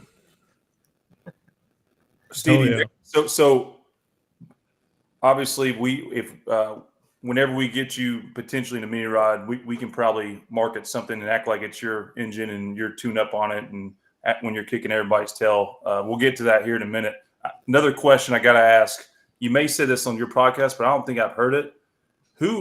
What is the most heartbreaking loss you've ever had in your career, followed up by what is the most rewarding, memorable moment of your career back to back? Well, first of all, get back to the tractor pull. Why don't you let me bring a motor, okay? And I'll just give it to you because I don't know what I'm doing with it. And let's put it in there, and we'll go run it. I think that'd be the best way to do it. We'll talk more. I gotta hear about. I gotta hear about how you would do with no practice first. We'll get to that in a minute because Chase is a hot dog eater. He just has those expensive Noonan engines. Yeah. Hang on, Stevie. If anybody's not a hot dog eater, I personally hand built my whole chassis and TIG welded that whole son of a bitch up together myself. So don't give Chase the motor. Chase just, buys a chassis from somebody, And you can't give me a motor because I manufacture my own engine. So I'm not going to take whatever shit you're trying to sell. Just saying. Hot dog cooker in his trailer. Right. He does. It's a snap-on toolbox. He's got a hot dog warmer and everything. He, like I said, he eats in one piece. We might put a KTR sticker on it for the summer. Yeah, it'd be good. It'd be good. One of my most heartbreaking losses, man, there's been a lot. Racing in any type of motorsport, I say all the time, if you fail 70% of the time, you'll be the winningest racer of all time, which means there's a lot more losses than wins. One of the most heartbreaking losses is when I crashed the Shadow 1.0 against Dwayne Mills at Valdosta. In that one day, I crashed my car, my baby. It almost killed me. My dog died, and I got hit by a log truck on the way home towing the trailer. Are you shitting me? That's a country music song, for God's sake. That was a rough one. One of the other ones that comes to mind is Shadow 2.0. We're in eliminations and we're about to win this deal, and we had a fuel leak and the place is packed. It's Saturday night. I have the field covered. We're running a scrub, and I'll never forget it. It's etched in my brain. When they told me to shut that thing off, I didn't. Phil gets on the radio. He said, "You're going to burn to the ground if you don't cut the car off. You can't run the car. It's leaking fuel." I shut it off, and the gasp from the fans that I could hear inside the car with earplugs and my helmet on, like, broke my heart. That was a tough one too. How long? When and where was that, Stevie? That was in Valdosta, Georgia. Lights Out or No Mercy, 2020 or 2021. So take us through that, because the pulling people don't understand. In tractor pulling, we're very, like we said, you might drive 15 hours and you get 15 seconds in one pass. So take us through the rules. When you come up to the starting line, the vehicle starts one time, right? It depends on the racing organization. Some of them will let you refire if it will. Most of our vehicles have to be self-starting. But you can, in some sanctioning bodies, you can crank it up. It just depends on when it dies or how much time you have. Right. But you cannot have any bull crap happen. You can't have any leaks, nothing falling off, stuff like that. Anything after the burnout, right, is shut off? Yeah, I mean, if it's a small fuel leak that's coming from the barrel valve or something, and they see that you can get it, they're going to let you run. If you're leaking something on a racetrack, they're cutting you off. Like, and it's the most terrible thing. I tell my guys all the time, we can get beat. I can do a bad job driving. My cars do not leak. Do not let them ever leak anything. Like, that's a rookie. That's a hot dog eating mistake right there. Yeah, Bob, my partner Bob, they were number one qualifier at the U.S. Nationals a couple years ago in the drag car and or in the top alcohol car. They go up first round and they didn't unscrew the air bottle when they started the car up, and it's automatic. So he likes to hit the transpark a couple of times, and air operated kill switch motor shut off, and they wouldn't let him restart. Number one qualifier at U.S. Nationals don't even get to make the run. Enough of these somber stories, guys. Stevie, second part of the question: what is the most memorable win experience ever racing? Man, it's really hard to narrow that into one. I'll give you three. I'll give you my top three. All right, cool. We won't cut you off for three. Yeah. Beating Brandon Snyder for all the marbles in Las Vegas 2020. A do or die round in the semifinals. Whoever wins that round wins the championship for the whole year.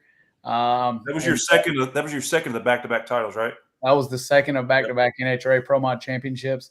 And everybody can talk trash about you as a racer. They can say I got a big mouth and then we get lucky or any bullshit. But if you win 2 NHRA Pro Mod championships, you at some point in your career are a badass.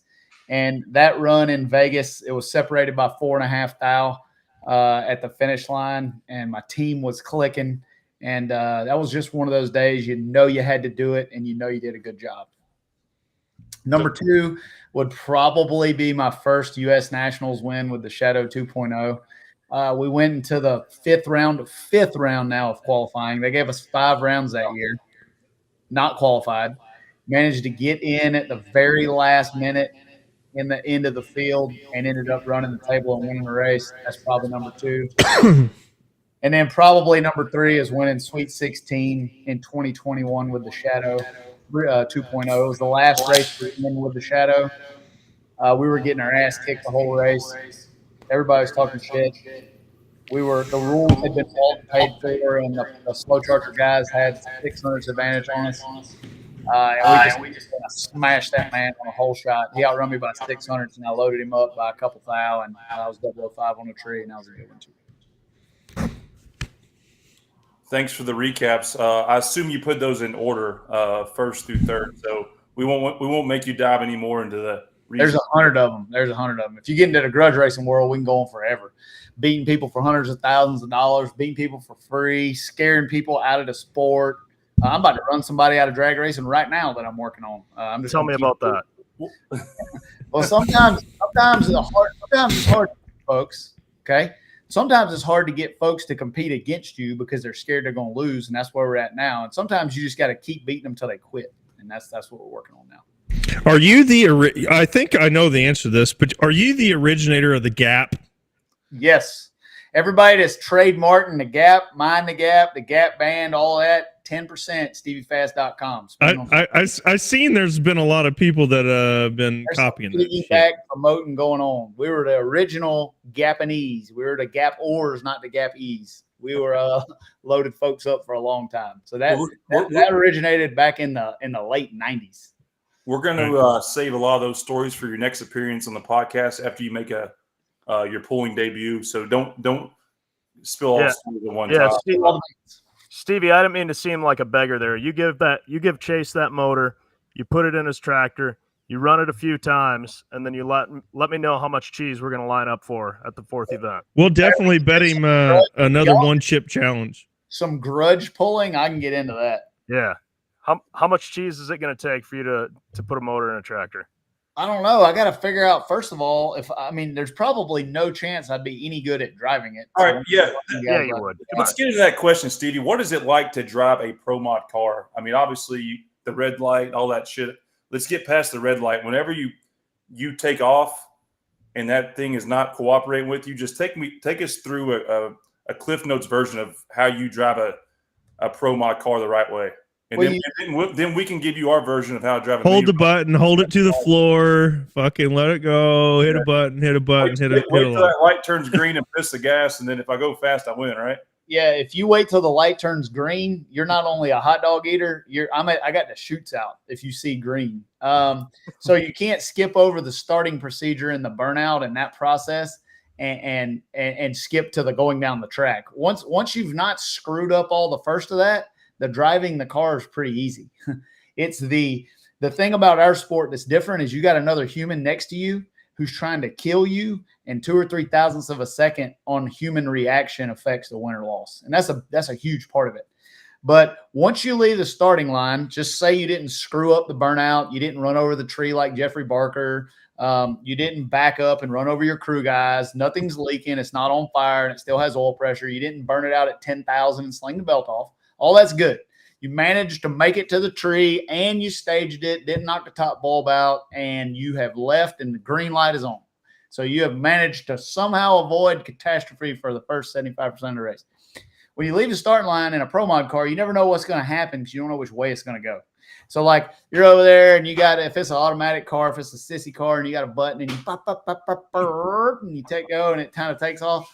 You don't know if it's going left, right, up or down, or it's going to shake. So you kind of got to be ready for everything, and that's pretty much any motorsport. Run it out there, and it shifts, moves around a little bit. The main thing is keep it in the middle of the groove. Don't make any abrupt steering decisions because it'll just wreck and kill you. And then when you shut it down at 250 miles an hour is the scariest part of the run for me. You never know what's going to happen when parachutes come out at 250 miles an hour, and they're all over the place down there. And I'm more scared to stop than I am to go. So what happens when you hit the chute? Like, I literally don't. I know. Do you hit it with your hand or whenever you? Some of the goalie drivers use a button and stuff. I have a lever. Like I've been upside down on fire and crashed so many times. I need something I can grab a hold to, like Jesus, and get the stopping going on. So I actually drive the car. I leave the starting line. I steer it for about a second, and then the whole run, my hand's on the chute, right? Because it's the one thing that can save you if it's out of control.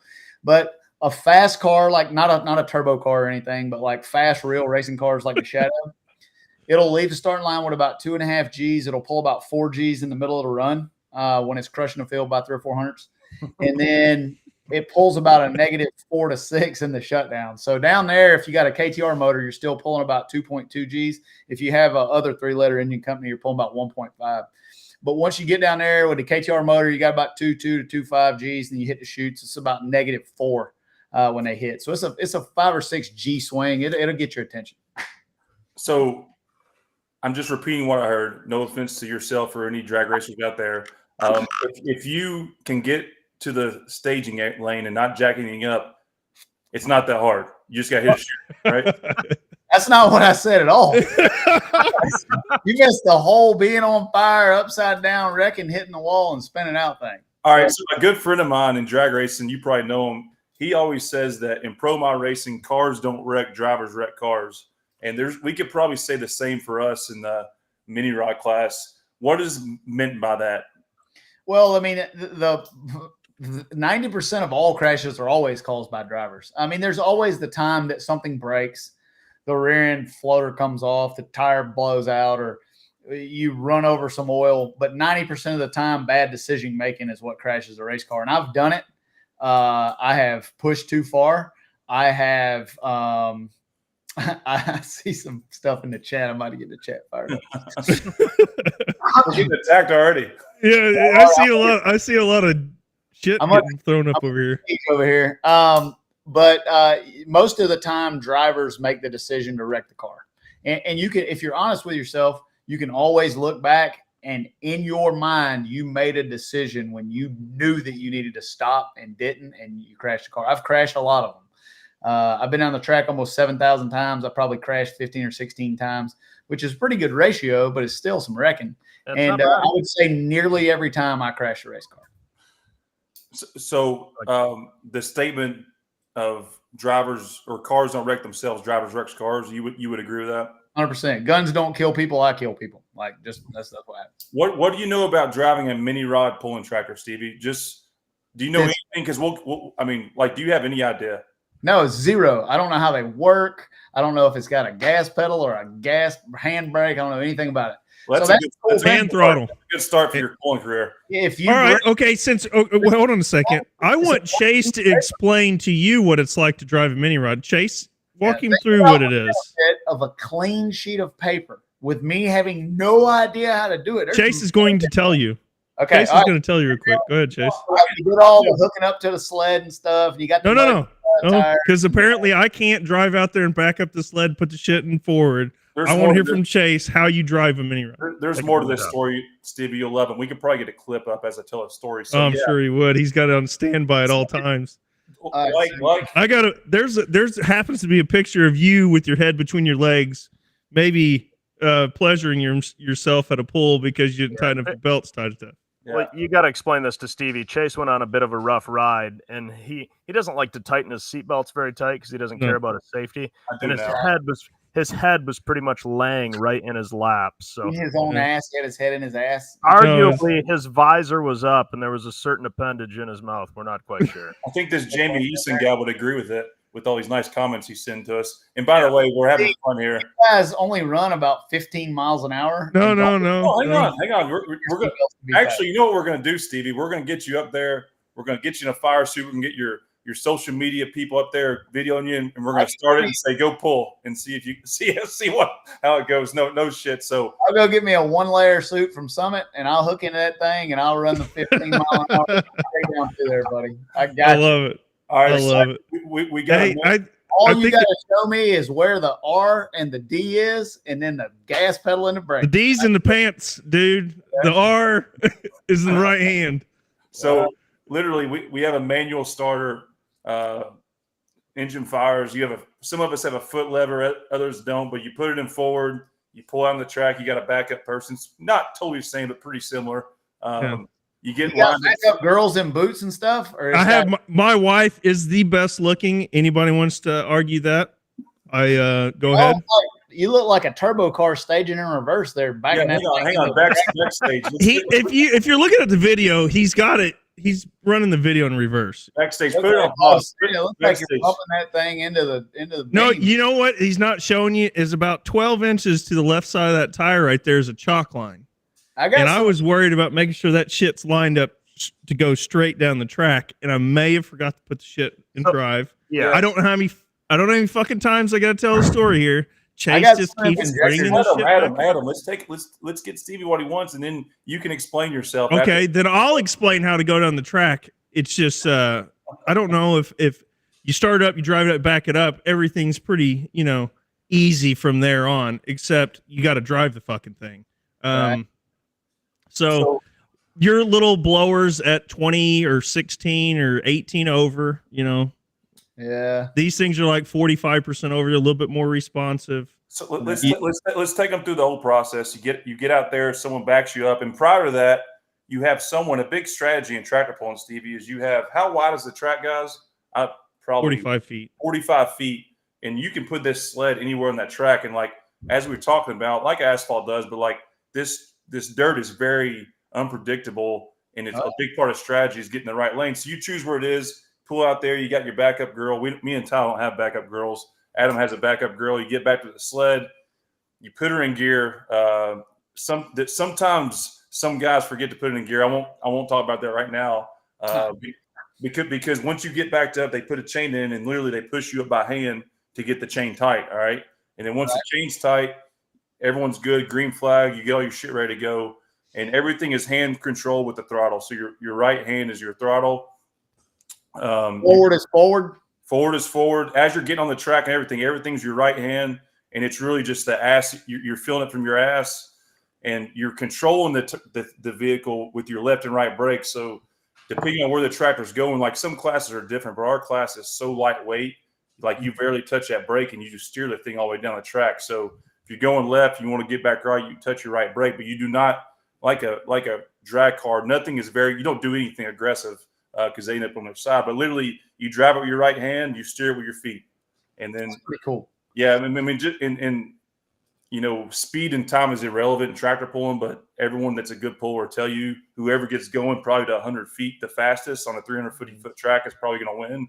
So it's just a major amount of finesse of who can get it going the fastest and then who can keep it under control and haul ass, and not going 15 mile an hour. We will get to 34 to 5 on a really badass pass, but it's strictly driving, and I would say driving is as important as anything. Wouldn't you agree, guys? Along with the combination and so forth. Adam and Tyler. Adam, you don't have to explain taking off in reverse because we know. Fucking episode 14 brought up every fucking episode. Blah blah blah blah. We get it. This is basically how it works. Yeah, this is Stevie's first pass on a garden tractor right here. All over the place, not knowing where he's going. Here's all I can tell you. I've had a lot of folks bet against me, and I've had a lot of people's house payments in my bank account. Yeah. I will say this about dirt. So I've done a bunch of tuning on sand drag vehicles and uphill climbing vehicles with screw-blown Hemis. And what you're talking about picking the right spot on the racetrack, and especially in uphill racing, their whole battle is keeping it in the middle of the track. They'll go turnover, and it's all the same on dirt. If you can't manage the first half a second to a second well, it doesn't matter how much power you make. And obviously with our sport, whoever goes the furthest wins. And what's it typically take, guys? 13, 14 seconds and you're done. And barring anything rolling over on its side or blowing up in your face, when you get to the end of the track, red flag, you back up to the sled, you pull off, you go have a beer. And hopefully I've wrecked my shit more than probably both of these guys combined, Stevie, because when I get on a pass, I'm so desperate to try to get to the other end. I don't care how rough it gets. In my mind, in that split second, I'm like, this fucker's going to settle down and we're going to blow it out the gate. And sometimes tell us the other reason why. The other reason why? Yeah, the other reason why.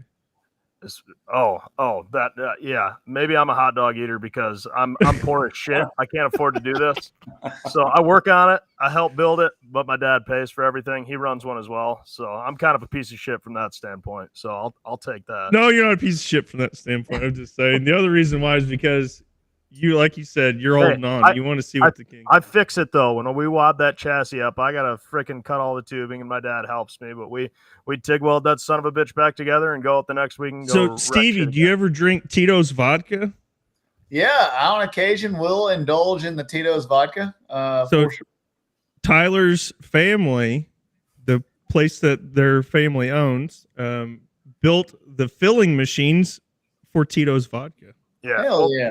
Tito's has got a bunch of different fillers, but we did build them once. That's what we do is build bottling equipment. Anything non-carbonated with a cap on it, we'll put the fluid in the bottle, we'll put the cap on it. And fortunately, my dad makes a good enough living. I can just go tear shit up weekend after weekend. And yeah, it's a good time. But don't let me kid you. I'm not a total hot dog eater. I work like he's 10 not. plus He's hours not a at day, all. so. He's not at all. He's a good shit. Chase is the real hot dog eater, but we just won't go there. Yeah. Stevie, before the hot dogs get too out of hand here. So you're a busy guy. You tune an NHRA car. You're out racing, talking shit to everybody else on your other downtime. No shit. We'll throw an offer out there to you because we don't want you to hurt yourself because you can't go practice with these damn things. And if I hurt myself at 20 mile an hour on a sled, I'll be okay. Well, I'll just jump out of it. Maybe we can work with a sweeter deal. Maybe I'll just let you drive one of my mini rods, but in turn, I just have to let you test one of my engines, and you can tell me what's wrong with it. Well, maybe nothing's wrong with it. It could be the greatest engine of all time. Well, we don't know. That's why I'd like to just, here, take this, run it, tear it up, whatever you do. Let me know what I got to do. Yeah, if you have ever seen me race a pro mod car, that's not a financially good decision for you. If the top how good it is, I'm gonna find out how to get the center out of it. Well, see, there's, I know you probably you probably run Brad stuff or run Noonan stuff. You probably run whatever's come across the table, or you get your hands on tryout that's new and different and making the most power at all times.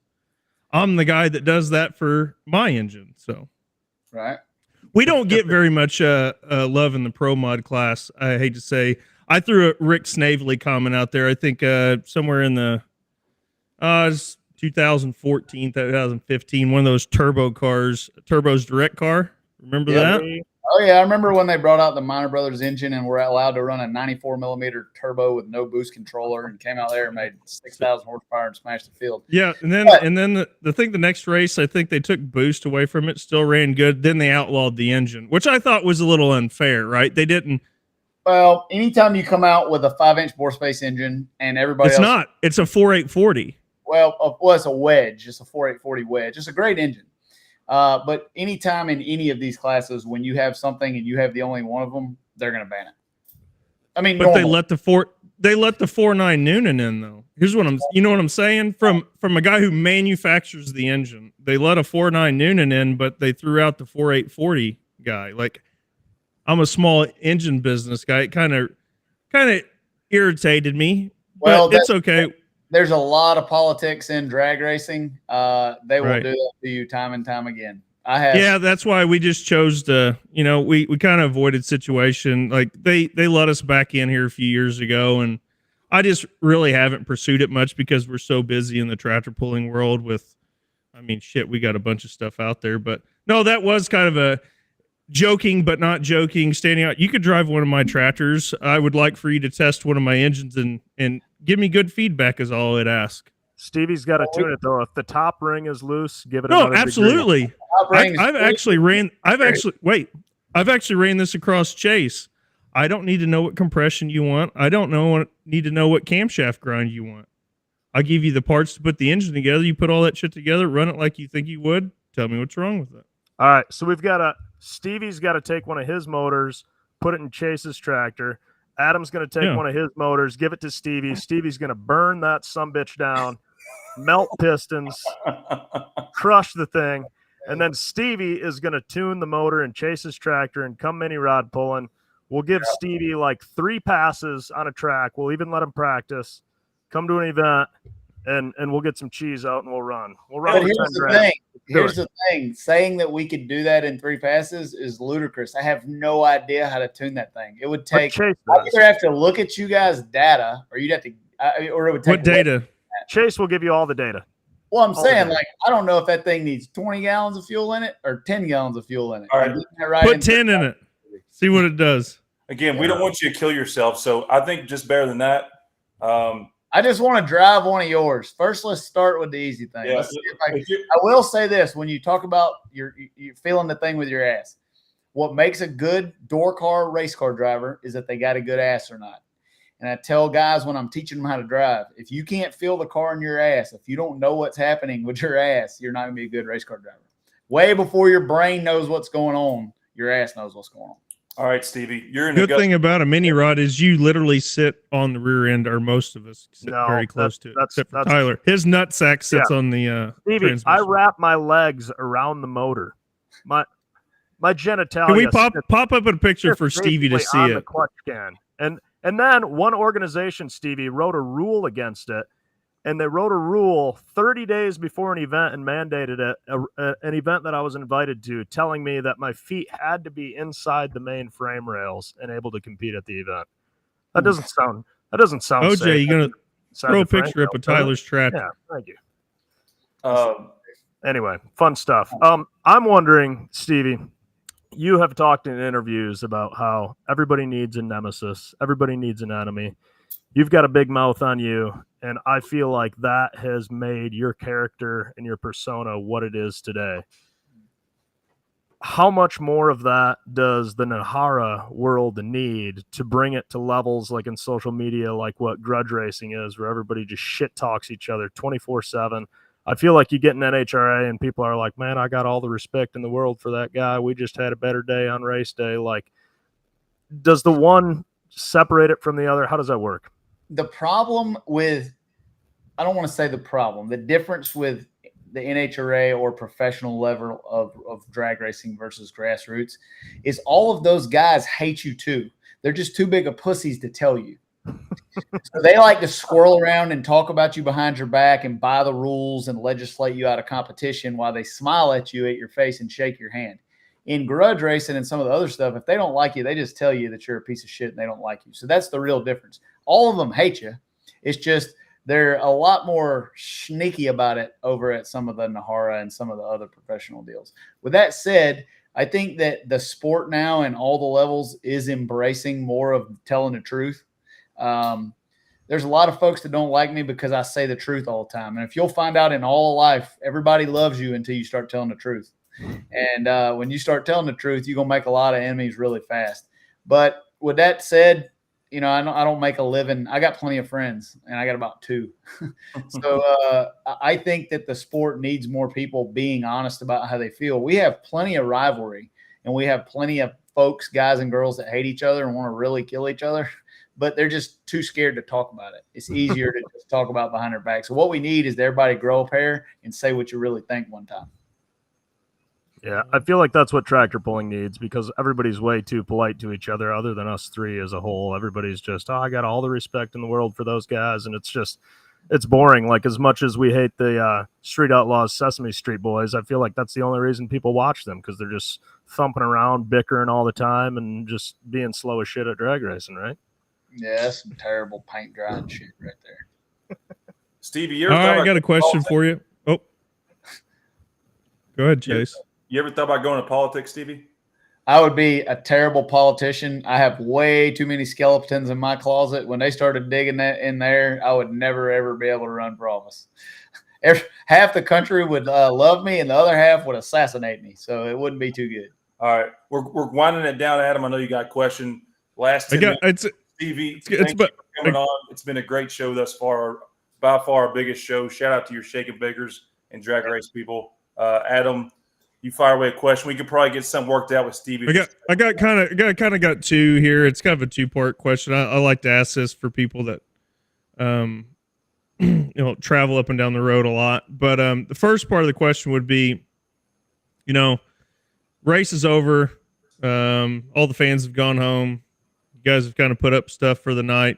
Are you hanging out with the boys 2-3 in the morning, being a night owl, drinking, partying, have a good time? You going and get beauty rests? Man, when I was younger, I was a party animal at the racetrack. I really was. Like, I feel like that the racetrack is my family, right? We compete against each other, but at the end of the day, I spend more time with those folks than nearly anybody. So I used to party all night and have fun. The more serious that you are about it, the less able you are to do that. Like, and a lot of times I'm old now. When I was 20 years old, I'd drink till 5 o'clock in the morning and then get up and crush your ass all day. Now I have a standing rule on race night. I'm getting 8 hours of sleep. So I'm much more of an old man than what I used to be, but I have way more riding on winning now. Right. If I don't win, the haters get to be happy on Monday. And right. I want the hot dog eaters pissed off on Monday and trying to figure out what they're going to do at the next race. It is the motivation of making people throw their hat down on the starting line and jump up and down on it when we win that makes me be a little more have than what I used to be. But when I do have fun, it's a lot of fun. I didn't expect anything less. That's how I think we all should be. We probably maybe show up the first couple of races. We haven't seen everybody in a while. You kind of stay out and drink a little bit too late and, you know, intermingle. And then by the time points are really kicking in and you're competing for championships and stuff, it gets a little bit different towards the end of the season. But the second part of my question is, I tell my crew guys all the time, everybody wants to have fun. If you'll work hard and focus on winning, the fun will find you. Like, you won't have to find it. You don't have to go ride around to other people's pits and see who's still up in the middle of the night. You focus on putting that thing in a winner's circle on Sunday, the fun will happen. Exactly.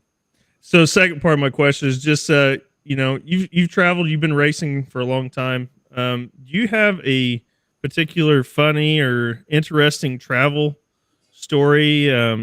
We've had numerous. We blew out turbos and motorhomes and repairing on the side of the road and blown out steer tires. And there's one of our buddies. He had the awnings left out. Automatic awnings came out on his trailer, ripped them off in a toll booth. Have you got any interesting travel stories? I have more than we could blow the bandwidth on the internet out with the bad shit that has happened to me on the road. Give us your best one. Best one. Oh, man, I don't even know if I can. Top three, like you did your worst and best moments. Well, yeah. We have got to the track before and had a stop sign sticking through the side of the trailer. Oh, don't know how that happened. Yeah, we had a front tire, steer tire blow off and knock the whole front of the truck off before. We've had the slide out come out on the motorhome going down the interstate with me half drunk sleeping on the couch as it comes out. That's a fun deal. I got pulled over doing 120 miles an hour across the state of Texas at 3:00 in the morning with a cup of bourbon in the front seat. That was bad. In the rig? Yeah, I was driving it at night. Hell of a rig to be doing 120. That's not bad. It was a Volvo, and this bitch was bad to the bone. That was the last time they let me drive the semi. So they turned it down after that and made it where it only run 80. Stevie belongs in Poland with these stories. Yeah, exactly. I've had a lot of fun in my life. There's more than that, but I don't want to talk about a lot of it. Well, maybe one of these days you just, you get tired of maybe running 250 plus and achieving that, and you can slow down like Ken Vinny did. Vinny slowed down and got him in pulling track. A month ago, after I won lights out, I ran out of gas on the side of I-75 in the Spark and had to jog down the interstate at 2:00 in the morning with a backpack with $50,000 of cash and 2 semi-automatic weapons. State Patrol pulls up and he's like, "Where are you going, son?" I was like, "I'm trying to find a gas station." And the whole time I'm thinking, if he has to see in my backpack, he's going to think that there's some shenanigans going on. That was oh, yeah. So, like, even though I'm old, the fun still happens. Hey, if you were going to leave 3 things or take 3 things out of the rig, I think those would be the 3 most important things. You got your priorities in order. Yep, exactly. I got to have enough cheese to get out of the country and a way to shoot myself in a. I was going to say, you're going to look like Tony Montana taking on everybody with that load. Would you mind indulging and enlightening everyone on the most, we know Stevie Fast is all about winning cheese and taking mortgages. What is the most cheese and mortgages Stevie Fast has ever lost? One night. We've never lost a big one. So, like, we have grudge raced for $160,000, and we have grudge raced a bunch for 100, 120, and 80, and 90, and 20. I think the biggest grudge race that I ever lost was probably 8 or 10. I'll tell you, Phil Schuler can answer that more. But in the grudge world, we don't lose a lot. If Scott Tidwell were to come race a RVW car and I bet him, like, he's going to know he's getting fucked up off the rip. Like, he's not going to win. So, like, when I bet you can pretty much count I got your ass. Needless to say, and we always ask Tractor Point guests this, if there's one person you can line up beside and beat in a final, who would you want it to be? Man, John Force, man. Well, he's not a pro mod racer, Stevie. You didn't say pro mod racer. Oh, I'm sorry. Just because he's my idol. I mean, he's my hero. One pro mod racer I can line up in a final and beat. And feel real like you would sleep the best you've ever slept in your life doing it. Doesn't even have to be pro mod. It can be RVW. You pick. I've already beat them all. So, like, it would just be doing it again. Doing it again. I mean, I've already crushed them all. Which is the best night's sleep? How about that? Yeah. Man, let's see. Who's the biggest? It's basically, if you're going to win the championship, all the main hot dog eaters are too scared to drive the car. Yeah. So, like, they're like all the main, like, super turbo 400 hot dog eaters don't race. They just get somebody to race. So that's the loaded question. I like racing and crushing JR Gray. I love crushing Keith Haney anytime he's, can see over the steering wheel and try to get out there. Those guys are fun to beat up on. I wish Dwayne Mills would come back and run RVW because I like crushing him. He probably has a better winning record of me and beating me in RVW versus anybody. I don't know. That's a loaded question. I don't ever really think about who's in the other lane when we're over there. I don't care. Like that car doesn't know anybody's over there. You just drive the thing like you're on a test run. Yeah, Bob always says driving a drag car really is just all about the procedure, being the constant all the time, always being consistent with everything that you do. You know, if you do that, it's almost like dyno pulls. The dyno pull is only good as if the constant's always the same. Right. Somebody posted in chat Stevie versus Scotty Cannon. I would just let Scotty win. Like I was going to request that. If I could vote and have one matchup, that would be the one I would want to see. I would have to want to run Scotty in his prime. Like everybody likes to compare like old guys and new guys and young guys. Shouldn't be like that. Like 28-year-old Stevie J should have raced 28-year-old Scotty Cannon, and Scotty'd probably mop the floor with my ass. That's awesome. So Nitro Pro Mod. Who's Scott Palmer's got it, right? Something you'd like to take a hit in maybe once? Zero chance. Come on. This much chance.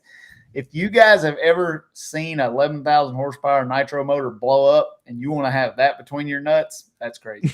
No chance. Pro mods are death traps with a little bit of 3,000 or 4,000 horsepower. Like, no chance. You wouldn't even take the opportunity? No. What? Really? Bill Schuler told me he'd cut the tires and cut the power off and wouldn't even let me run it. Two things you won't see me race: a nitro Studezilla and a nitro Harley. Not happening. Not happening. There's a special place in heaven for those guys because you got to have a pair like no other to get on any of them. Let me tell you something about nitro Harley racers. If you ever feeling like a badass and like you want to pick a fight with somebody, walk through the nitro Harley pits and see if there's anybody over there that you want to roll around in the floor with. Because I promise you they're not. Those guys have a sword and a shotgun in their pants going down the track. Like, I guarantee it. Well, if you look at those guys, those are badass men and women, and it takes a serious dude to drive them things. That's awesome. Love the stories. Love the stories. Well, we're getting down to the wire. Tyler, this is where you come back in, and we're going to let Stevie go again. Shout out to all you KTR Shake and Bake fans. Appreciate you joining our show. I think everyone's had a good time. And I'm really sorry for picking on Stevie about tractor pulling. We won't stick him in a pulling tractor. Well, what we really wanted to happen is I want to drive a pulling tractor. Y'all give me – I don't know nothing about tuning or nothing, but you let me make a couple laps in that thing, I'll surprise you. You can't practice, though. That's the whole thing. No couple laps, one lap. At some point you practice. I mean, you never just show up. Well, see, as a drag racer, you can just truck it on over to Galad or wherever you want to go and rent the track and make some hits. And I just hook up to some shit and drag it up and down the yard. I'll tell you what, we'll give you one and drop it off, and you can go out back and get ready. Just if you got a front end loader, a skid steer, something, I dare you to hook it up to it. It might be fun. I'll hook it up to the shop. I'll drag the Freightliner out across there. I don't give a shit.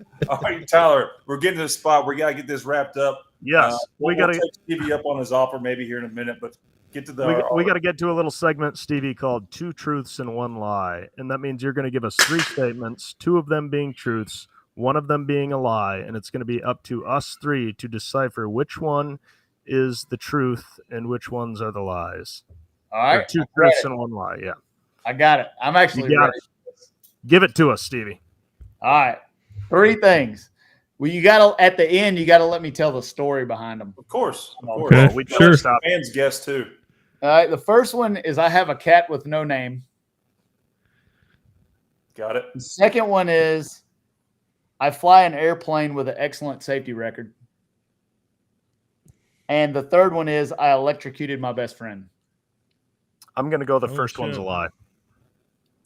First one being the cat with no name. Adam, what you got?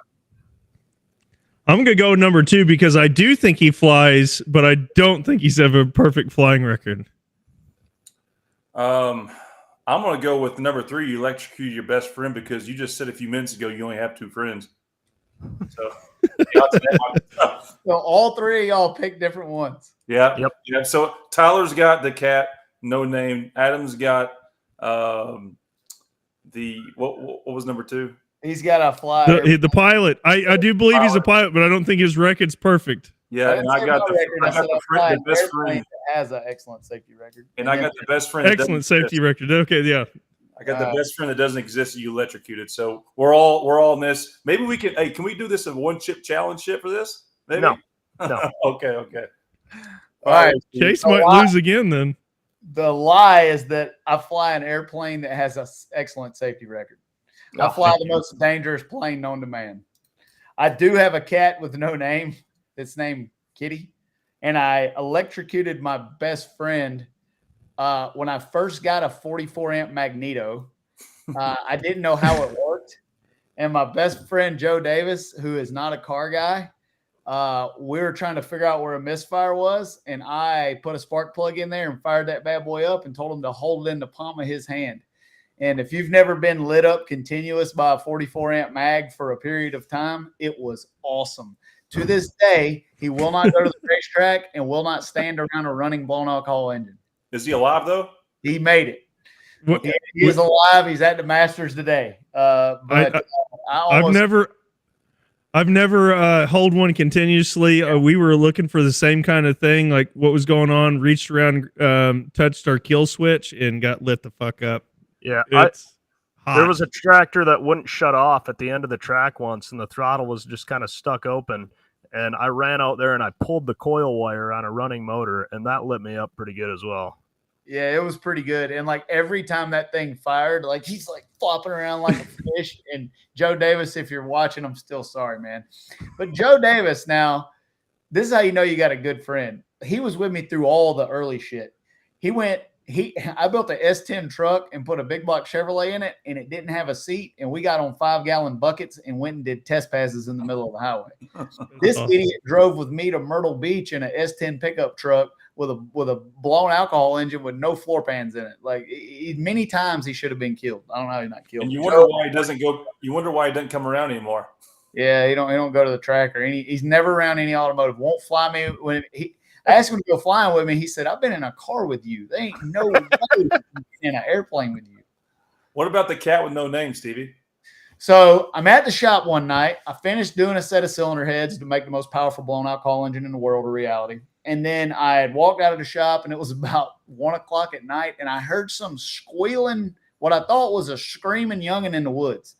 I live in the middle of the woods and don't like people. So I'm like, somebody's trying to get me. So I go traipsing through the woods and see what it was. And there's this little cute little kitten, like this big, like this little, like the only thing I can figure, because there's no cat people in Georgia really. And there's no cat people that live within 100 miles of me. So the only thing I can figure is this cat got by a bird and the bird dropped it off at my shop. So I go up there like a dumbass and get this little cat and bring it to save it at my house. And the damn thing lived, hates me. I didn't name it because my plan was to kill it. But now I got kind of attached to the dang thing. It's mean. It won't die. It won't run away and has no name. It's black and its name's Kitty. Sounds like across the border. Sounds like a hot dog eater, except it's not mean. And I have a dog too, and the dog won't even eat the cat. Any of y'all out there want a clean one owner, I can put y'all into the feline business. Love Clean one owner. Love it. Been an awesome show, Stevie. We've been heckling you a lot about tractor pulling versus drag racing, and obviously we're here just to spread the word of how badass our pulling operation is and what we do, and it's kind of an unknown to the motorsports world. And in all seriousness, would you really drive a mini rod tractor? I would love to. Okay, I'm gonna make you. We're gonna make you a deal. I know you got a busy schedule, but there ain't much drag racing that goes on in July, is there? Not a lot. We're off most of July. I have plans. When's the July shindig? Well, there's shindigs every weekend. Tennessee. But Stevie, you live in Georgia, not far from there. All your down south shake and bakers. There's a big ass tractor pull in Chapel Hill, Tennessee. It's July 19th and 20th. But here's the thing, dude. It's a big event, and you're not going to be able to practice. But if you show up there and you have the balls to say, "I'll drive this thing," we will make sure you're safe. But when you don't do well, just don't call us hot dog eaters on social media. But if you're willing to take us up on it, we can get back and you can make a public announcement. But I think that might be a good debut for you to do something with no practice to see how good you are. Might as well just throw me into the Super Bowl and let me play the Patriots or something. I see what you're trying to do. I'll look at my schedule and get back with you. I will absolutely love to do it. And I don't care if anybody laughs at me, because one of the biggest problems in the world is when we're dumb and can't laugh at ourselves. So if you don't know how to laugh at yourself, you got serious problems. So I will take you up on it. I will go out there. I got a Toro mower. It's 0 turn. You steer it the same way. I'm gonna go make some test laps in a little bit. I'm gonna get me another beer. And by the time I get my front yard cut, I'm gonna be ready to come show y'all how to do it. Well, Okay. all I ask is that you just know how to let off pull your right. So you're used to pushing your right hand forward with the chute. You got to let off this thing if it ain't happy. Yeah, I don't know. We'll have to figure out the throttle. But the good thing about blowing alcohol motor, you can kind of figure out go and whoa. Like, that's not a lot of confusion. I'm sure you're going to kick everybody's ass that first run. I think we need to let Stevie tune it too. They don't need to let any fans close if I drive that thing. I'll be in the stands. Y'all have all kind of good content. It'd be bad. It'd be pretty terrible, but it'll be funny. No, seriously. So you can follow up on your social media, and all the Shake and Bakers have said this is shit's easy to do. You can go shut us all up like you shut everybody up in the world. Just show up at a tractor pull. There ain't no practice, and we'll see how good you are. We'll see. I'll look at the schedule. If you do that good, I'm sure he'll just let you sit in the four engine mod, Dad's 4-engine mod. Well, one thing at a time. Setup. Yeah, I don't even know if I can cut the grass. Definitely don't know if I need to be in the 4-engine deal. I will be done. But see, here's the thing. Just so you know, the 4-engine mod is like the big. It's the measuring contest, right? So everybody wants to know how big they are. That's it. Yeah, that's the cool modified class. Well, Stevie, mini ride class is the best ride in all of pulling. If you don't take us up on it, no hard feelings. We will just be sure to get on social media and call you a hot dog eater. So, the last person that called me a hot dog eater, you can see the front windshield of that car. They put that on all the cars in the field, and I made Stevie who? I love it. That's Stevie, right. We're wrapping this thing up. Any final shout outs or things you want to make sure, you have it. We have a large following ourselves. You do a podcast along with a couple other your friends, the Shake and Bake Show. Yep. Your last couple minutes here, shout out anything you want to get across. And again, we've been talking a lot of shit, but can't tell you how much it means to bring you in our world, and can't wait to see you July 19th. But the floor is yours for a couple minutes. Whatever you want to get across. First of all the Shake and Bakers that came on and watched. I don't know how you guys don't get tired of me running my mouth every couple of weeks, but thank you guys for supporting us. All the fans in tractor pulling and drag racing, thank you for supporting what we love to do. Without you guys coming out to watch, without the fans, there is no sport. Nobody wants to see us do it by ourselves. You guys, fans in all form of motorsports, spend a bunch of time and money to come watch what we do. Thank you for buying the products from the companies that support us. And more than that, thank the companies that allow the people that are willing to say what's on their mind to do what they're good at. The companies like fucking Motion Race Works and Rife Sensors and TBM Brakes. There are companies and individuals that want to see the raw side of motorsports, no matter what form it is. And thank you to the people who have the balls to support the people who have the balls to say what's on their mind.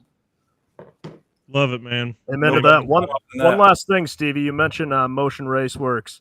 I listened to your podcast with Cletus on there, and you said once you had a proven winner, you're going to put his ass in the seat and let him make a pass on that. Then you went out, showed that the Shadow 3.0 is a proven winner. When are we going to see Cletus's ass in the seat of that thing? Cletus sent me a message the other day and said it's about time for me to knock the dust off the Shadow. And I told him, baby, get me a date and a schedule, and we're going to put you in there, and I'm going to show you what it feels like to suck the eyeballs in the back of his head. I cannot wait to put him in my car. I don't have a date yet, but I promise you it's coming. I love it. Good to hear. It's kind of like you in a mini rod. We're just he'll do way better in the Shadow than I'll do in the mini rod. Oh, now you're backing up on it. Yeah, you got your 0 turn. You'll figure that shit out. Yeah, I got to hook it up to something, though. I'm going to hook it up to the Spark or something. And I got a 71 Chevelle with a big block in it. I think I can figure out the drag racing thing. It's all mechanical, Stevie. It'll only take you 4 or 5 years to be good at it. You'll be fine. Yeah. I have it maybe 4 or 5 days. Like I'm an accelerated program. Like I'll get a hold of it. Yeah, right. We need you to come pulling and start the grudge pulling aspect of it and start throwing things around. There we go. Stevie, thank you for coming on. Shout out to all you new fans. Our returning fans will be back in 2 weeks. Stevie, you have a huge tractor pulling fan base now for what you've done on this show, and can't wait to see you at Chapel here in a couple months. Here's to everyone. Cheers. We'll see you again in a couple weeks. Shout out to the Shaking Beggars. Thank you, guys. Thanks, buddy. Appreciate you having me on. I had a blast. Thank you. That's a wrap. Bye-bye. We hope you enjoyed this episode of the No Practice Podcast. Have a good one. Bye. Stay tuned for the next episode, where we guarantee there still won't be any practice. Bye-bye. Bye-bye.